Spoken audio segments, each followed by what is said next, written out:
ఎంతగానో ప్రయాసపడుతున్నారు. మనం కూడా వారితో కలిసి మరి జర్నీ చేయాల్సిన అవసరం ఎంతో ఉంది. కాబట్టి లాస్ట్ వీక్ మరి బిషప్ గారు కేజీవి ప్రసాదరావు గారు రాజమండ్రి నుంచి మన మధ్యలోకి వచ్చారు. ఈ రోజున సిఓటిఆర్ డైరెక్టర్ గారు మరి బైబుల్ కాలేజీ హెడ్ మరి సర్టిఫికేట్స్ ఇచ్చే సిఐటియు అయ్యగారు మరి నెట్టా ప్రసాద్ బాబు గారు రెవరెండ్ డాక్టర్ ప్రసాద్ బాబు గారు మన మధ్యలోకి వచ్చారు. వారిని బట్టి మనం ఎంతగానో దేవుణ్ణి స్తుతించాలి. కాబట్టి మనందరం కూడా ఒక క్రమబద్ధంగా అందరం కూడా నోట్స్ రాసుకుంటూ మరి శ్రద్ధగా వింటూ సమయానికి వస్తూ మరి మనం కట్టవలసినటువంటి ఆ ఫీజుల విషయంలో కూడా చక్కగా మనం కట్టగలిగినట్లయితే మరి అతిథులుగా వస్తున్నటువంటి స్పీకర్స్కి మరి వారిని ఒట్టిగా పంపకూడదు. కాబట్టి ఈ విషయాలన్నీ కూడా మనము చాలా జాగ్రత్తగా అంకులతో కలిసి మనము జర్నీ చేయవలసిన వారమై ఉన్నాము. సిస్టమాటిక్ థియాలజీ, ఈ క్రమబద్ధమైన వేదాంత విద్య. ఇక్కడ ఉన్న గొప్ప లాజిక్ ఏంటంటే ఈ సిస్టమాటిక్ థియాలజీ అనేది పెద్ద పెద్ద బైబుల్ కాలేజీల్లో ఏసీటీసీలో కానీ తర్వాత ఏషియా బైబుల్ కాలేజీలో కానీ 10 సబ్జెక్ట్సే చదువుతారు దాంట్లో. కానీ ఇక్కడ స్పెషల్ ఏంటంటే 12 సబ్జెక్ట్ చదువుతున్నారు ఇక్కడ మనకి. అది మరి గ్రేట్. ఇక్కడ సిస్టమాటిక్ థియాలజీ క్రమబద్ధమైన వేదాంత విద్యలో థియాలజీ వేదాంత శాస్త్రం, దేవశాస్త్రం, దైవత్వం, దేవుని గుణగణాలు, బిబ్లియాలజీ బైబిల్ శాస్త్రం లేక లేఖన శాస్త్రం, బైబిల్ సిద్ధాంతం.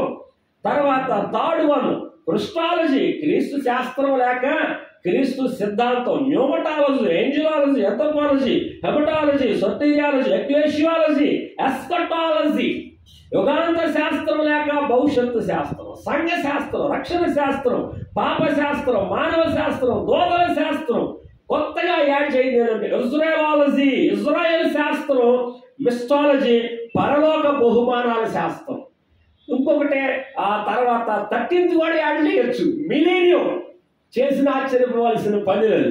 అంటే ఇక్కడ ఏ బైబుల్ కాలేజీలో చెప్పని సబ్జెక్ట్స్ ఇవన్నీ కూడా మీకు ఈ సిహెచ్లో కానీ డిప్లొమాలో కానీ బీహెచ్లో కానీ రావండి. బ్యాచులర్ ఆఫ్ డివినిటీలో మాస్టర్ ఆఫ్ డివినిటీలో వస్తాయి సబ్జెక్ట్స్. అలాంటి సబ్జెక్ట్స్ మనకి ఇక్కడ మరి ఫండమెంటల్లోనే పునాది సిద్ధాంతాలు ఫండమెంటల్ బేసిక్స్లోనే అయ్యగారులు మనకి బోధిస్తున్నారంటే చాలా వండర్ ఇది. ఈ సబ్జెక్ట్స్ మనకి ఎక్కడా చెప్పరు. మనం నేర్చుకోవాలంటే హైదరాబాదో, చెన్నైయో, బెంగళూరు వెళ్ళాల్సిన పరిస్థితి. మన సంఘాలు వదిలిపెట్టి మనం వెళ్ళలేము. కాబట్టి ఇది దేవుడు మనకిచ్చిన గొప్ప గోల్డెన్ ఆపర్చునిటీ. దీనిని మనం తప్పకుండా సద్వినియోగం చేసుకోవాలి. తర్వాత అంకులు మీకు తెలుగులో ఇంగ్లీష్లో కూడా మెటీరియల్ సిద్ధం చేస్తున్నారు. కాబట్టి మీ యొక్క ఆలోచనలు తర్వాత మీ యొక్క సూచనలు, సలహాలు, అభిప్రాయాలు తప్పకుండా మీరు పంచుకోవచ్చు. ఇంకా అనేకులను మీరు ఎంకరేజ్ చేసి ఈ బైబుల్ కాలేజీని మనం సక్సెస్ఫుల్గా రన్ చేయాలి. దేవుని చిత్తం అయితే జనవరిలో అంకులు గ్రాడ్యుయేషన్ అంటున్నారు. కానీ డిసెంబర్, జనవరి మనకంతా కూడా చర్చిలో కార్యక్రమాలు ఉంటాయి. కాబట్టి ఫిబ్రవరిలో మనం గ్రాడ్యుయేషన్ పెట్టుకుంటే అప్పుడు అందరం కూడా ఫ్రీ అవుతాం మనం. కాబట్టి దానికి మీరందరూ కూడా సిద్ధపడాలని ప్రార్థనా పూర్వకంగా మీకు మనవి చేస్తా ఉన్నాము. ఈ సబ్జెక్ట్స్ ఎక్కడ చెప్పరు, మన ఈ కాలేజీలోనే మనకి చెబుతున్నారు. కాబట్టి అవకాశాన్ని అందరూ కూడా సద్వినియోగం చేసుకోవాలని మనం చేస్తున్నాం. అంత మాత్రమే కాదు, చర్చ్ ప్లాంటింగ్, చర్చ్ ప్లాంటర్స్, సంఘ స్థాపకులకి కౌన్సిలింగ్ కూడా అంకులు ఇవ్వడానికి సిద్ధంగా ఉన్నారు. మరి కొత్త ప్రాంతాల్లో సేవ స్టార్ట్ చేయాలంటే యొక్క సూచనలు, సలహాలు, మోరల్ సపోర్టు, అవేర్నెస్ కలిగించడానికి కూడా అంకులు సిద్ధంగా ఉన్నారు. ఆ చర్చ్ ప్లాంటింగ్ చేయడానికి పునాది సిద్ధాంతాలు, ఫండమెంటల్ డాక్ట్రైన్స్, హోమిలెటిక్స్, ఈ విధముగా ప్రిన్సిపల్ ప్రీచింగ్, తర్వాత మరి ఆ ఓటీ సర్వే, ఎన్టీ సర్వే, వీటన్నిటిని కూడా వివరించడానికి అంకులు సిద్ధంగా ఉన్నారు. కాబట్టి ఈ అవకాశాన్ని మనందరం కూడా సద్వినియోగం చేసుకుందాము. ఈ రోజుల్లో సెకండ్ లైన్ లీడర్షిప్ లేదు. అసలు ఒకడు ఎదుగుతుంటే వాటిని ఎంతసేపటికి వెనక్కి లాగేద్దాము. ఇప్పుడు ఈ కాలేజీ అంకులు రన్ చేస్తున్నారంటే అంకులు వెనకమాలు కూడా ఎంతో మందిని వచ్చే వాళ్ళని రానియకుండా ఆపే మేధావులు కూడా చాలా మంది ఉన్నారు. వచ్చే వాళ్ళని రానియకుండా మరి అలాంటి మేధావులు ఉన్నారు. అయితే మనం ఆ మాటలు వినకుండా పట్టించుకోకుండా మనం స్పిరిచువల్గా ఎదగాలంటే, తప్పకుండా మనం దైవ జ్ఞానం పొందుకోవాలంటే తప్పకుండా మనము మరి క్రమముగా ఒక మంచి కమిట్మెంట్తో, అంకులైతే చాలా కమిట్మెంట్తో, డెడికేషన్తో, సాక్రిఫైస్తో ఉన్నారు. మరి అలాగనే మనం కూడా మనసు కలిపి, గూడు కలిపి, భుజం కలిపి, చేయి కలిపి ఈ జర్నీలో మనందరం కూడా అంకులకి ఓదడుగా ఉండాలని మనం చేస్తున్నాను. Thank you and all. Please come to our leader and director గట్టా ప్రసాద్ బాబు గారు.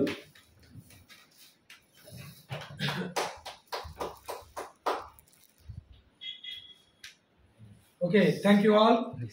అందరికీ వందనాలు. ప్రత్యేకంగా రీజనల్ డైరెక్టర్ అండ్ ప్రిన్సిపాల్ గారు అయినటువంటి గోనగుంట్ల జేమ్స్ గారికి ప్రత్యేక వందనాలు. ఎనీహౌ, ఒక మంచి సంగతి నేను ఎందుకు ముందుకు ఇన్ఫార్మ్ చేయలేదంటే 2 విషయాలు. ఒకటి, లాస్ట్ క్షణం వరకు ఇది కరెక్ట్గా కన్ఫర్మ్ అవుతుందని జర్నీ తెలియదు. నేను విజయవాడలో ఒక మెడికల్ వరకు, బైబిల్ కాలేజీ వరకు మీద వచ్చాను. అది రెండోది ఏంటంటే, అంకుల్కి నాకు మధ్యలో కొన్ని సర్టిఫికేట్లు ఇష్యూ చేసే విషయం మేమిద్దరం కలిసి మాట్లాడుకోవాలి కొంతసేపు. ఇంకా అది అంకులు ఈరోజు పరిస్థితి వాతావరణం బాగోలేదయ్యి ఆగన్నాడు అనుకో, అది లేట్ అవుద్ది ఆ వర్క్.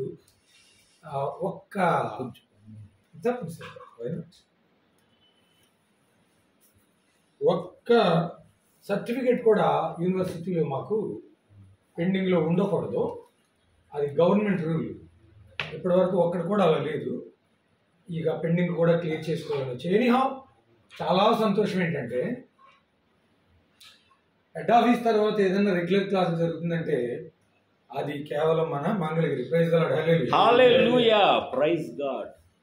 ఓపిక్గా అంకులు, మరి అంకుల తల్లి ప్రార్థన అనుకుంటా ఇదంతా, ఆయన్ని వెంటాడి ఆయన్ని ఎన్నుకుని దేవుడు, మరి మోషేలాగా, మోషేని ఏ వయసులో పిలిచాడు దేవుడు మనకు తెలుసుగా. ఏ వయసు? ఎట్ ద ఏజ్ ఆఫ్ 80 దేవుడు పిలుస్తున్నాడు. అందరూ ఇది చాలు అనుకునే వయసులో ఇప్పుడు నువ్వు స్టార్ట్ చేయమన్నాడు. ఎవరితో? మోషే. చాలు అనుకున్న టైంలో స్టార్ట్ చేయమన్నాడు. లోకం అంతా చాలు అన్నప్పుడు దేవుడు స్టార్ట్ చేయమంటాడు. ఎందుకు అంటాడు అనేది ఆయన ఇష్టం. మన దేవుడు కొన్ని అధికారాలు కొందరికి ఇచ్చాడు. మోషే ఉన్నాడు. మోషేకి దేవుడు తోడయ్యుండి నడిపిస్తున్నాడు. మేఘస్తంభం కానీ అగ్నిస్తంభం కానీ ఎక్కడ ఆగిపోతే ఇశ్రాయేలీయులందరూ ఎడారిలు, వాళ్ళ ప్రయాణం అక్కడ ఆగిపోవాలి. అది ఎవరికి అర్థం కాదు, ఎవరికి దేవుడు చెప్పడం. మోషేని ఎందుకు ఆగిపోయామంటే మోషే దగ్గర కూడా సమాధానం ఉంది. ఆ మేఘస్తంభం ఆగిపోయినప్పుడు ఎక్కడో అక్కడ ఆగిపోతే గబ వీళ్ళు యాజకులు, లేవీలు ఎదురుగుండా తీసుకెళ్ళిపోయి ప్రత్యక్ష గుడారాన్ని, గుడ్డ గుడారం నిలబెట్టేయాలి. దానికి ఎదురుగుండా తూర్పు దిక్కున మోషే, అహరోను యొక్క గుడారాలు, ప్రధాన యాజకుడి గుడారాలు వేసేయాలి. చుట్టూ 4 మూళ్ళు 12 గోత్రాలలో టెంట్లు వేసేసుకోవాలి. ఆగిపోవాలి. గుడారములో ఆరాధన స్టార్ట్ చేయాలి. ధూపం ఆకాశానికి వెళ్ళాలి. మళ్ళీ సడన్ గా మేఘం కదులుద్ది. మళ్ళీ ఎక్కడ అక్కడ గీకేసి ఎవడ మోటార్ కట్టుకుని స్టార్ట్ చేసేది. దీనిలో ఎవడి పెత్తనం లేదు, దేవుని పెత్తనం. ఇక్కడ మేము స్వతంత్ర అధికారం ఇచ్చాము. ఎవరికి? జేమ్స్ గారికి. ఏం అధికారం అంటే అది ఎఫిలియేషన్ అండ్ అక్రిడిటేషన్. అంటే మీ మీదున్న మాకున్న నమ్మకాన్ని బట్టి మీరు ఎలాగైనా నడిపించవచ్చు. ఎప్పుడన్నా ఏదైనా డాక్టర్నల్గా ఏదన్నా మనకి తేడా వస్తే కూర్చుని మాట్లాడుకుంటాం తప్ప మీ మీద మాకు నమ్మకం ఉంది, మీరు ఎప్పుడైనా క్లాస్ పెట్టుకోండి, ఎక్కడైనా క్లాస్ పెట్టుకోండి అని ఒక అథారిటీ ఇచ్చాం. అది దేవుడు ఆయనకి ఇచ్చిన కృప, మాకు ఆయన మీద ఉన్న నమ్మకం. ఎప్పుడైనా విజిట్ చేయడానికి నాకు అధికారం ఉంది. అది చెప్పు కానీ, చెప్ప కానీ, రాత్రి కానీ, పగలు కానీ. ఏది దేవుని అధికారాన్ని బట్టి, శరీర సంబంధమైన అధికారం కాదు ఇది. ఇది ఆయనకి ఇచ్చినటువంటి రీజనల్గా కానీ ఎక్కడైనా ఆయన పెట్టుకోవచ్చు. ప్రపంచంలో ఎక్కడి నుంచి అయినా జాయిన్ చేసుకోవచ్చు. ఆయన ఏలూరు హెడ్ ఆఫీస్ ఉంది. ఏలూరు పక్కన కూడా ఏమంటే అయ్యగారు మీరు అంత స్పీడ్గా చెప్తే మాకేమర్థం అవుతుందండి, ఆయన పెద్ద ఆయన చక్కగా చెప్తున్నాడు అర్జునుడు వచ్చినట్టు అన్నారు. వెళ్ళయ్యా అంటాం, మంచిదే వెళ్ళమంటాం. కానీ ఇక్కడ నేను పెద్దోడు ఉంటే అక్కడికి వెళ్తామంటే అది కాదు క్రమం. దేవుడు మనకు ఒక మంచి మనస్సాక్షి ఇచ్చాడు, మంచి క్రైస్తవ దిద్దుబాటు ఇచ్చాడు. సరే, ఫ్యాకల్టీగా మన బి శామ్యూల్ రాజు గారండి, మీరు సాల్మన్ రాజు. బి అంటే Betala. Okay, praise the Lord. మా పెదనాన్న గారు కూడా ఉన్నారు, మీరేం కంగారు పడద్దు. ఆ స్వరం కూడా ఆయన పేరు తగ్గట్టుగా గంభీరంగా ఉంది. చాలా సంతోషం. ఈరోజు వాస్తవానికి నేను రావాలో వద్దా అనుకున్నా, అక్కడ పని ఓకే అయ్యేటప్పటికి పొద్దున్నే సరే ఓకే అయింది వెళ్దాం. అయినా సర్ప్రైజ్ కూడా ఇచ్చినట్టు ఉంటుంది. అంటే ఈలో పని నన్ను ఎక్కించుకొచ్చాయన, మీరు వస్తున్నానని నేను చెప్పాను అన్నాడు. సరే నేనేదో వంట చేద్దామని నేను వస్తున్నాను, సరదాగా చూద్దాము అని చెప్పి వాళ్ళు చెప్పే క్లాస్ కూడా విందాం. వాస్తవానికి నేను చెప్పే క్లాస్ వింటానండి. నాకు ఎంత తెలిసినా ఆత్మీయ ధ్యానం ఉంటుంది. ఆ ధ్యానాలు ప్రతి వ్యక్తికి ఒక ప్రత్యేకమైంది ఇస్తాడు దేవుడు. అందరికి అన్ని దేవుడు ఒకేసారి బయలుపరిచేడు. కనుక ఇప్పుడు మేమిద్దరం చర్చాహం చేసుకుంటాం. టీవీలు ఏం పర్లేదు. అయ్యగారు మూతు కావాలా? మూతు ఏమొద్దు, ఇది లాగేస్తుంది. నాకు కూడా కొంచెం అంతో ఎంతో మీలాగానే గంభీరంగా ఉంటుంది. అయితే మీకు మాకంటే గంభీరమైన బోర్ ఇచ్చాడు దేవుడు. దేవుడికి వందనాలు, ప్రైజ్ ది లార్డ్. చాలా సంతోషం. చక్కగా ఓపిక్గా స్మూత్ గా క్లాస్ చెప్తున్నా అంకుల్. జాగ్రత్తగా మీకు అర్థమయ్యేటట్టుగా ఓపికగా ఆయనకి ఇచ్చిన అనుభవాన్ని కొంచెం ఇది చేసి, దాన్ని పెద్ద పెద్ద పదాలు వాడక్కర్లేదు కానీ నేను క్రోడీకరించి అంటాం కదా, అవి ఎవరికి అర్థం అవుతుంది? ఎవరికే పెద్ద పెద్ద పదాలు కొంచెం పెడితే చాలా సంతోషం. ఓపిక్గా ఆయన మీకు అందిస్తున్నారు. ఇప్పుడు ఎన్నో తర్వాత నాకు ఏమనిపించిందంటే, చిన్న చిన్న డిప్లొమాలు ఎవరన్నా ఇక్కడ పంపించేద్దాం ఏపీ నలుమూల నుంచి అనిపిస్తుంది అంకుల్ చెప్తుంటే. ఎందుకంటే కాకపోతే ఇక్కడ అకామిడేషన్ చేయడం కష్టమని. దేవుడు మార్గం తెరిస్తే అకామిడేషన్ విషయంలో నేను కూడా కొంత కలుగ చేసుకుంటాను. యూనివర్సిటీ తరఫున చూద్దాం, దేవుడు మార్గం తెలిసినప్పుడు. అయితే ఇంకొక ముఖ్యాంశం మీకు ఏం చెప్పాలంటే, ఇంకొక ముఖ్యాంశం నేను ఏం చెప్పాలంటే, టీ తాగండి పర్లేదు.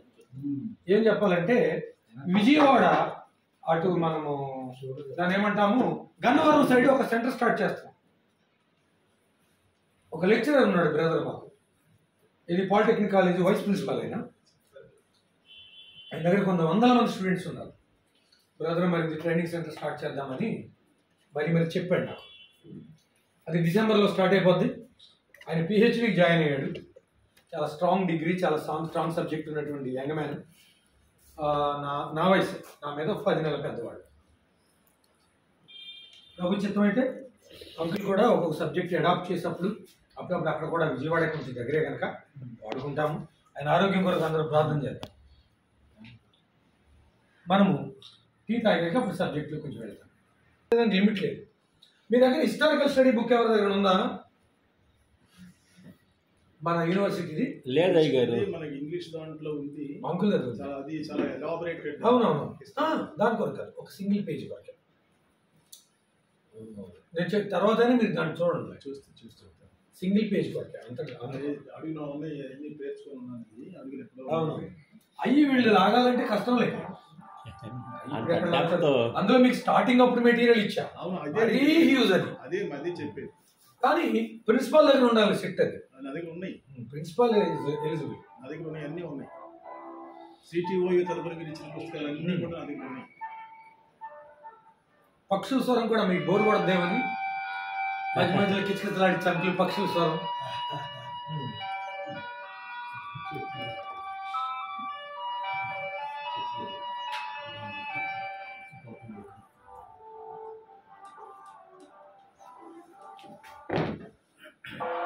దయచేసి క్షమించాలి. ఓకే, చర్చి బిల్డింగ్ అది వెరీ గుడ్.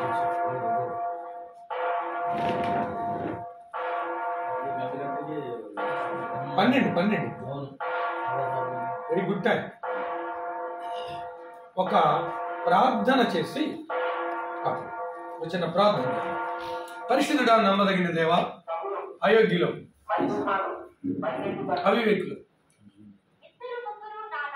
యోగ్యుడు, వివేకి, సమస్త జ్ఞానమునకు ఆధారమైన క్రీస్తు దగ్గరకు వస్తున్నాం.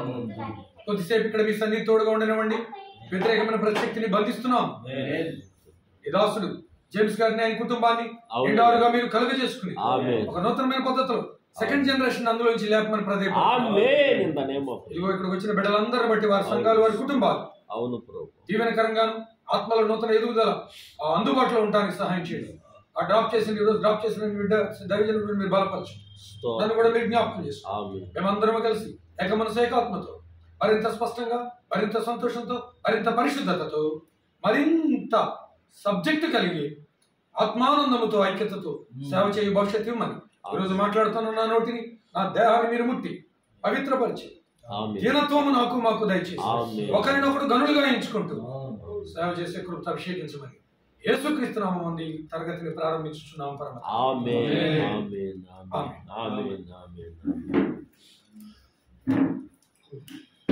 చాలా సంతోషం. వాస్తవానికి ఇక్కడ అంకులు మా దగ్గర ఎండివినిటీ తీసుకున్న తర్వాత డాక్టరేట్ ఇంకా అప్పుడు కావలేదు. ఫస్ట్ ఎండివినిటీ చేసేవాళ్ళకి అంతా లైన్లో వచ్చారు. వాళ్ళంతా వయసు అంతా అయిపోయినా వాళ్ళు దూకుతానలా, నేను దూకమన్నా. మీరు అనుకోవచ్చు మాకేంటి డిప్లొమాలు, ఆ బయట ఎంటీహెచ్ రాసిచ్చేస్తున్నారు, బీటీహెచ్ రాసిచ్చేస్తున్నారు, అవి నిలబడవంట సర్టిఫికెట్లు. ఇప్పుడు నేను మాట చెప్తాను. మీ అబ్బాయి ఉన్నాడు, వాడి 10 కూడా చదవాలి అనుకున్నాం, 9వ తరగతి చదివాడు. గవర్నమెంట్ ఏం చేసిందంటే 5 కానీ 3 కానీ ఏదైనా చదివి టీసీ ఉన్నవాడికి అది కట్టుకోవడానికి డైరెక్ట్గా అవకాశం ఇస్తున్నాం. అంటే నువ్వేం చేస్తావో 10 కట్టుకోరా, రేపు లైసెన్స్కో హెవీకో పనిచేస్తుంది, కనీసం దానికో ఇంకో దేనికో పనిచేస్తుంది అని అంటాం. 10 అక్కర్లేదు, డిగ్రీ కట్టించిన మా దగ్గర ఒక 50,000 డిగ్రీ ఇస్తాం అన్నాడు అనుకోండి. ఎవడన్నా నీకేం డౌట్ అవుద్ది? ఇప్పుడు 10వ తరగతి అవ్వకుండా డిగ్రీ ఎట్టిస్తున్నాడు, పోనీ ఇచ్చాడు, మనం తెచ్చాడు. అది ఎవరికైనా చూపిస్తే ఏమంటారు? ఈ ఉన్న 9వ తరగతి కూడా మోసమే అంటారు. అంటే ఒక చిన్న అబద్ధం ఏదో స్థాయిలో చేయబట్టి కిందున్న గ్రౌండ్ రియాలిటీ కూడా ఏమైపోతుంది? అబద్ధం అయిపోతుంది. అందుకని మీకేం చేసాం మేము? సరే కూర్చున్నారు కానీ చెప్పి డిగ్రీ వాడిని 3 సంవత్సరాలు కూర్చోబెడుతున్నామా? లేదు. డిప్లొమా వాడిని 2 సంవత్సరాలు కూర్చోబెడుతున్నామా? లేదు. పాత డేట్లకి తీసుకెళ్ళి ఇస్తామని చెప్పి సార్కేం చెప్పామంటే, సపోజ్ ఈయన ఉన్నాడు, మీ వయసు ఎంత అంటే ఇప్పుడు 54 అంటే మాట్లా నాకంటే 4-5 సంవత్సరాల ముందు పరిగెత్తున్నాడు ఆయన. ఎక్కడికి? పరలోకం అయిపోయి. ఎవరైనా అంతే, ఆయన వెనకాల నేను పరిగెత్తాను. మనందరం ప్రతిరోజు ఎక్కడికి పరిగెత్తున్నాం? టువర్డ్స్ ద హెవెన్ పరిగెత్తున్నాడు. ఇప్పుడు సారు డిగ్రీలోనా డిటిహెచ్లోనండి? బీడీ గట్టిగా ఆయనకి బీడీ ఎట్లా ఇచ్చాను చెప్పండి? ఆయనకి 3 నెలల్లోనే పాత డేట్లు వేసి బుక్స్ పూర్తిగా అందకపోయినా సార్ క్లాసులు వేస్ట్ చేసుకుని పాత డేట్లకి ఇచ్చాం. మీకు 10th పాస్ అయ్యేది వరకు 10th పాస్ అయ్యేది కనుక ఇంటర్ చదివినట్లుగా మేము ఒకటి క్రియేట్ చేసి డిగ్రీ ఇచ్చాం. ఇప్పుడు ఇట్లాంటి వాళ్ళు రేపు పొద్దున్న ఏదన్నా అప్పర్ డిగ్రీలోకి వెళ్ళినా దానికి లాజిక్ ఉంటుంది, అది ఉపయోగపడదు, నమ్మటానికి కుదురుతుంది. డిగ్రీ ఎగ్గొట్టి ఆయనకి ఎంటీహెచ్ ఇచ్చాను. ఆయన ఎన్ని బైబిల్ డిగ్రీ చేసినా ఎక్కడికి వెళ్ళినా ఇదంతా మోసం అని చెప్పి వాడు కౌంట్ చేస్తారన్నమాట. వివేకము గల గృహ నిర్వాహకుడు ఉన్నాడండి. ఏం చేశాడు? అరే అబ్బాయి, నువ్వు ఉద్యోగం పీకేస్తున్నాము, we would like to remove you from your posting because of the reports. నీ మీద బ్యాడ్ రిపోర్ట్ వచ్చింది, నువ్వు ఎక్కడ పడితే అప్పులు ఇచ్చి రోడ్లంటే తిరుగుతున్నావంట, ఏమీ ఎవరి దగ్గర కట్టట్లా, నీ జాబ్ సరిగ్గా చేయట్లేదు అని. There was a report to the manager about the shrewd manager. ఆ ఓనర్కి, ఆ డైరెక్టర్కి, మేనేజర్ మీద బ్యాడ్ రిపోర్ట్ తెలియదు. ఆయన అన్నాడు, నేను పీకేస్తున్నాను ఈ ఉద్యోగంలో నుంచి, నాకు లెక్కప్ చెప్పన్నాడు. అలాగో నన్ను పీకేస్తున్నాడు కనుక మొదనష్టం చేద్దాం అనుకున్నాడా? లేదు. సరే, నా వంతు ప్రయత్నం నేను చేస్తాను. What did he do? ఏం చేశాడు ఆయన? సరే నేను ఒక పని చేస్తా, చేయగలిగినంత చేస్తా. ఎంత చేస్తా?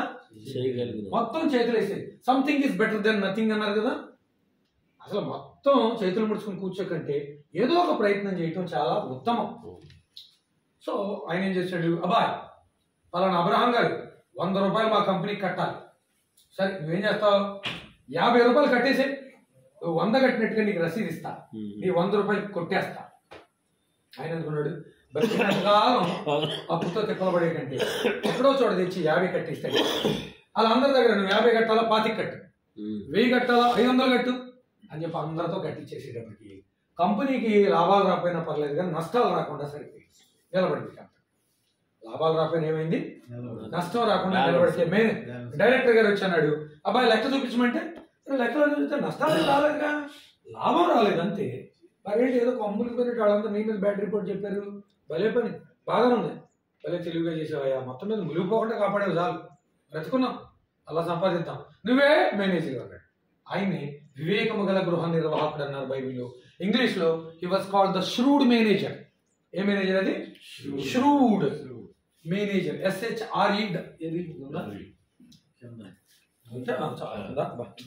సిట్టింగ్ లో మరి ఎలా ఐడియాలు వస్తాయి కదా మీకు, భలే పెట్టారు sir. White board. Shrewd manager ఏమంటారండి?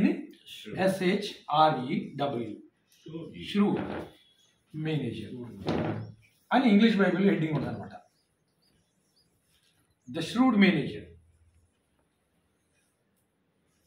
వివేకము గల గృహ నిర్వాహకుడు. ఎవరైనా వివేకము గల గృహ నిర్వాహకుడు. SHREW, shrewd manager.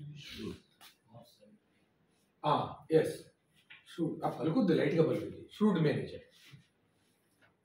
అలాగా మేమేం చేస్తున్నామంటే ఈ ABC బైబిల్ కాలేజ్ తరఫున, యూనివర్సిటీ తరఫున అసలు ఏది తలా తోక తెలియకుండా బయటకు వెళ్ళి 10,000తో 15,000తో కొనుక్కొచ్చుకున్నాం. బాగుంది, నీట్గా 10,000 15,000 పెట్టి కొనుక్కొచ్చేసుకుంటున్నారు. కొనుక్కొచ్చుకుని ఏ సబ్జెక్ట్ ఉందో కూడా తెలియట్లేదు. ఆ తర్వాత కొనుక్కొని మనకి ఎందుకు అని అనుకుంటాం. ఒక 4-5 సంవత్సరాల తర్వాత సర్టిఫికేట్ అటు ఇటు తిప్పుతున్నారు, దేనికి పని చేయట్లేదు అంటారంట. మళ్ళీ వచ్చి సార్ దేనికి పని చేయట్లేదు అంటారండి, నాకు ఏదైనా సర్టిఫికేట్ ఇప్పించండి మళ్ళీ అంటారు. దీన్ని ఎలా అడ్డుకట్టి వేయాలి? పోలేదా నువ్వు ఊరికి అవుతుందంటే అప్పట్లో 5,000 10,000 కడుతున్నాడు. అక్కడ 5,000 10,000 కట్టినా ఏమన్నా పనికొస్తే ఒకదానికి కాకపోతే ఒకదానికైనా మనం దాన్ని అప్రిషియేట్ చేయొచ్చు. దేనికి పనికి రాక, దేనికి అడ్డుకట్టేయాలి, అంతో ఎంతో సబ్జెక్ట్ నేర్పించాలి, అంతో ఎంతో పనికొచ్చే సబ్జెక్ట్ ఇవ్వాలి, సర్టిఫికెట్ ఇవ్వాలి అనే ఉద్దేశంతో దీన్ని పెడితే ఈ సర్టిఫికెట్ అన్నిటికీ పనిచేసింది.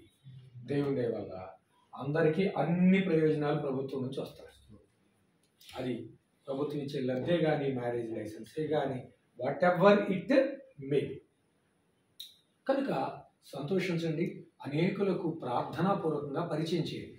మన యూనివర్సిటీ తరఫున ఇచ్చేటువంటి మ్యారేజ్ లైసెన్సెస్ కలెక్టర్స్ మనము ఎలా చేస్తున్నామంటే యూనివర్సిటీ మ్యారేజ్ లైసెన్స్ ఇస్తున్నాం చూడండి, అందులో 2 భాగాలు ఉంటాయి. సోషల్ సెక్టర్ ఒకటి, క్రిస్టియన్ సెక్టర్ ఒకటి. 2 ఆన్లైన్ అవుతుంది. అవి అంకుల్కి నేను పెడతాను, నా ఫోన్లో ఉన్నాయి, ఇప్పుడే ఉన్నాయి. అవి ఎలా ఆన్లైన్ ఉన్నాయి అనుకుంటారు? క్రిస్టియన్ మ్యారేజ్ చేస్తే అది స్టాంప్స్ అండ్ రిజిస్ట్రేషన్ ఆఫీస్లో పైన ఏది డిస్ట్రిక్ట్ రిజిస్ట్రార్ దగ్గర స్టాంప్ వేసి సంతకం పెట్టిస్తారు. సోషల్ మ్యారేజ్ అంటే ఏం చేయమండి, అంతా క్రిస్టియన్ మ్యారేజ్, లాస్ట్లో సర్టిఫికేట్ మారుతుంది అంతే. అది క్రిస్టియన్ కాదని ఉండదు, అది క్రిస్టియన్ కింద వస్తుంది.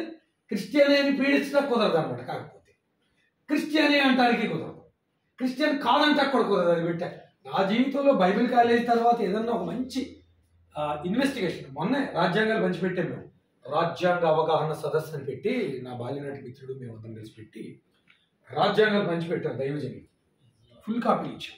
రాజ్యాంగం మీద అవగాహన పెంచుకోండి, అంబేద్కర్ ఎన్ని కష్టాలు పడ్డాడు, ఎలా చేశాడు, అవన్నీ తీసేసే వాళ్ళందరూ చాలా సంతోషపడ్డారు. బైబిల్ నేను రాజ్యాంగాన్ని కలిపి చాలా బాగా చెప్పారు సార్ అని ఫోన్లు చేశారు. ఈసారి పెట్టినప్పుడు పిలుస్తాము, వీలైతే ఏరియాలో ఏర్పాటు చేద్దాం.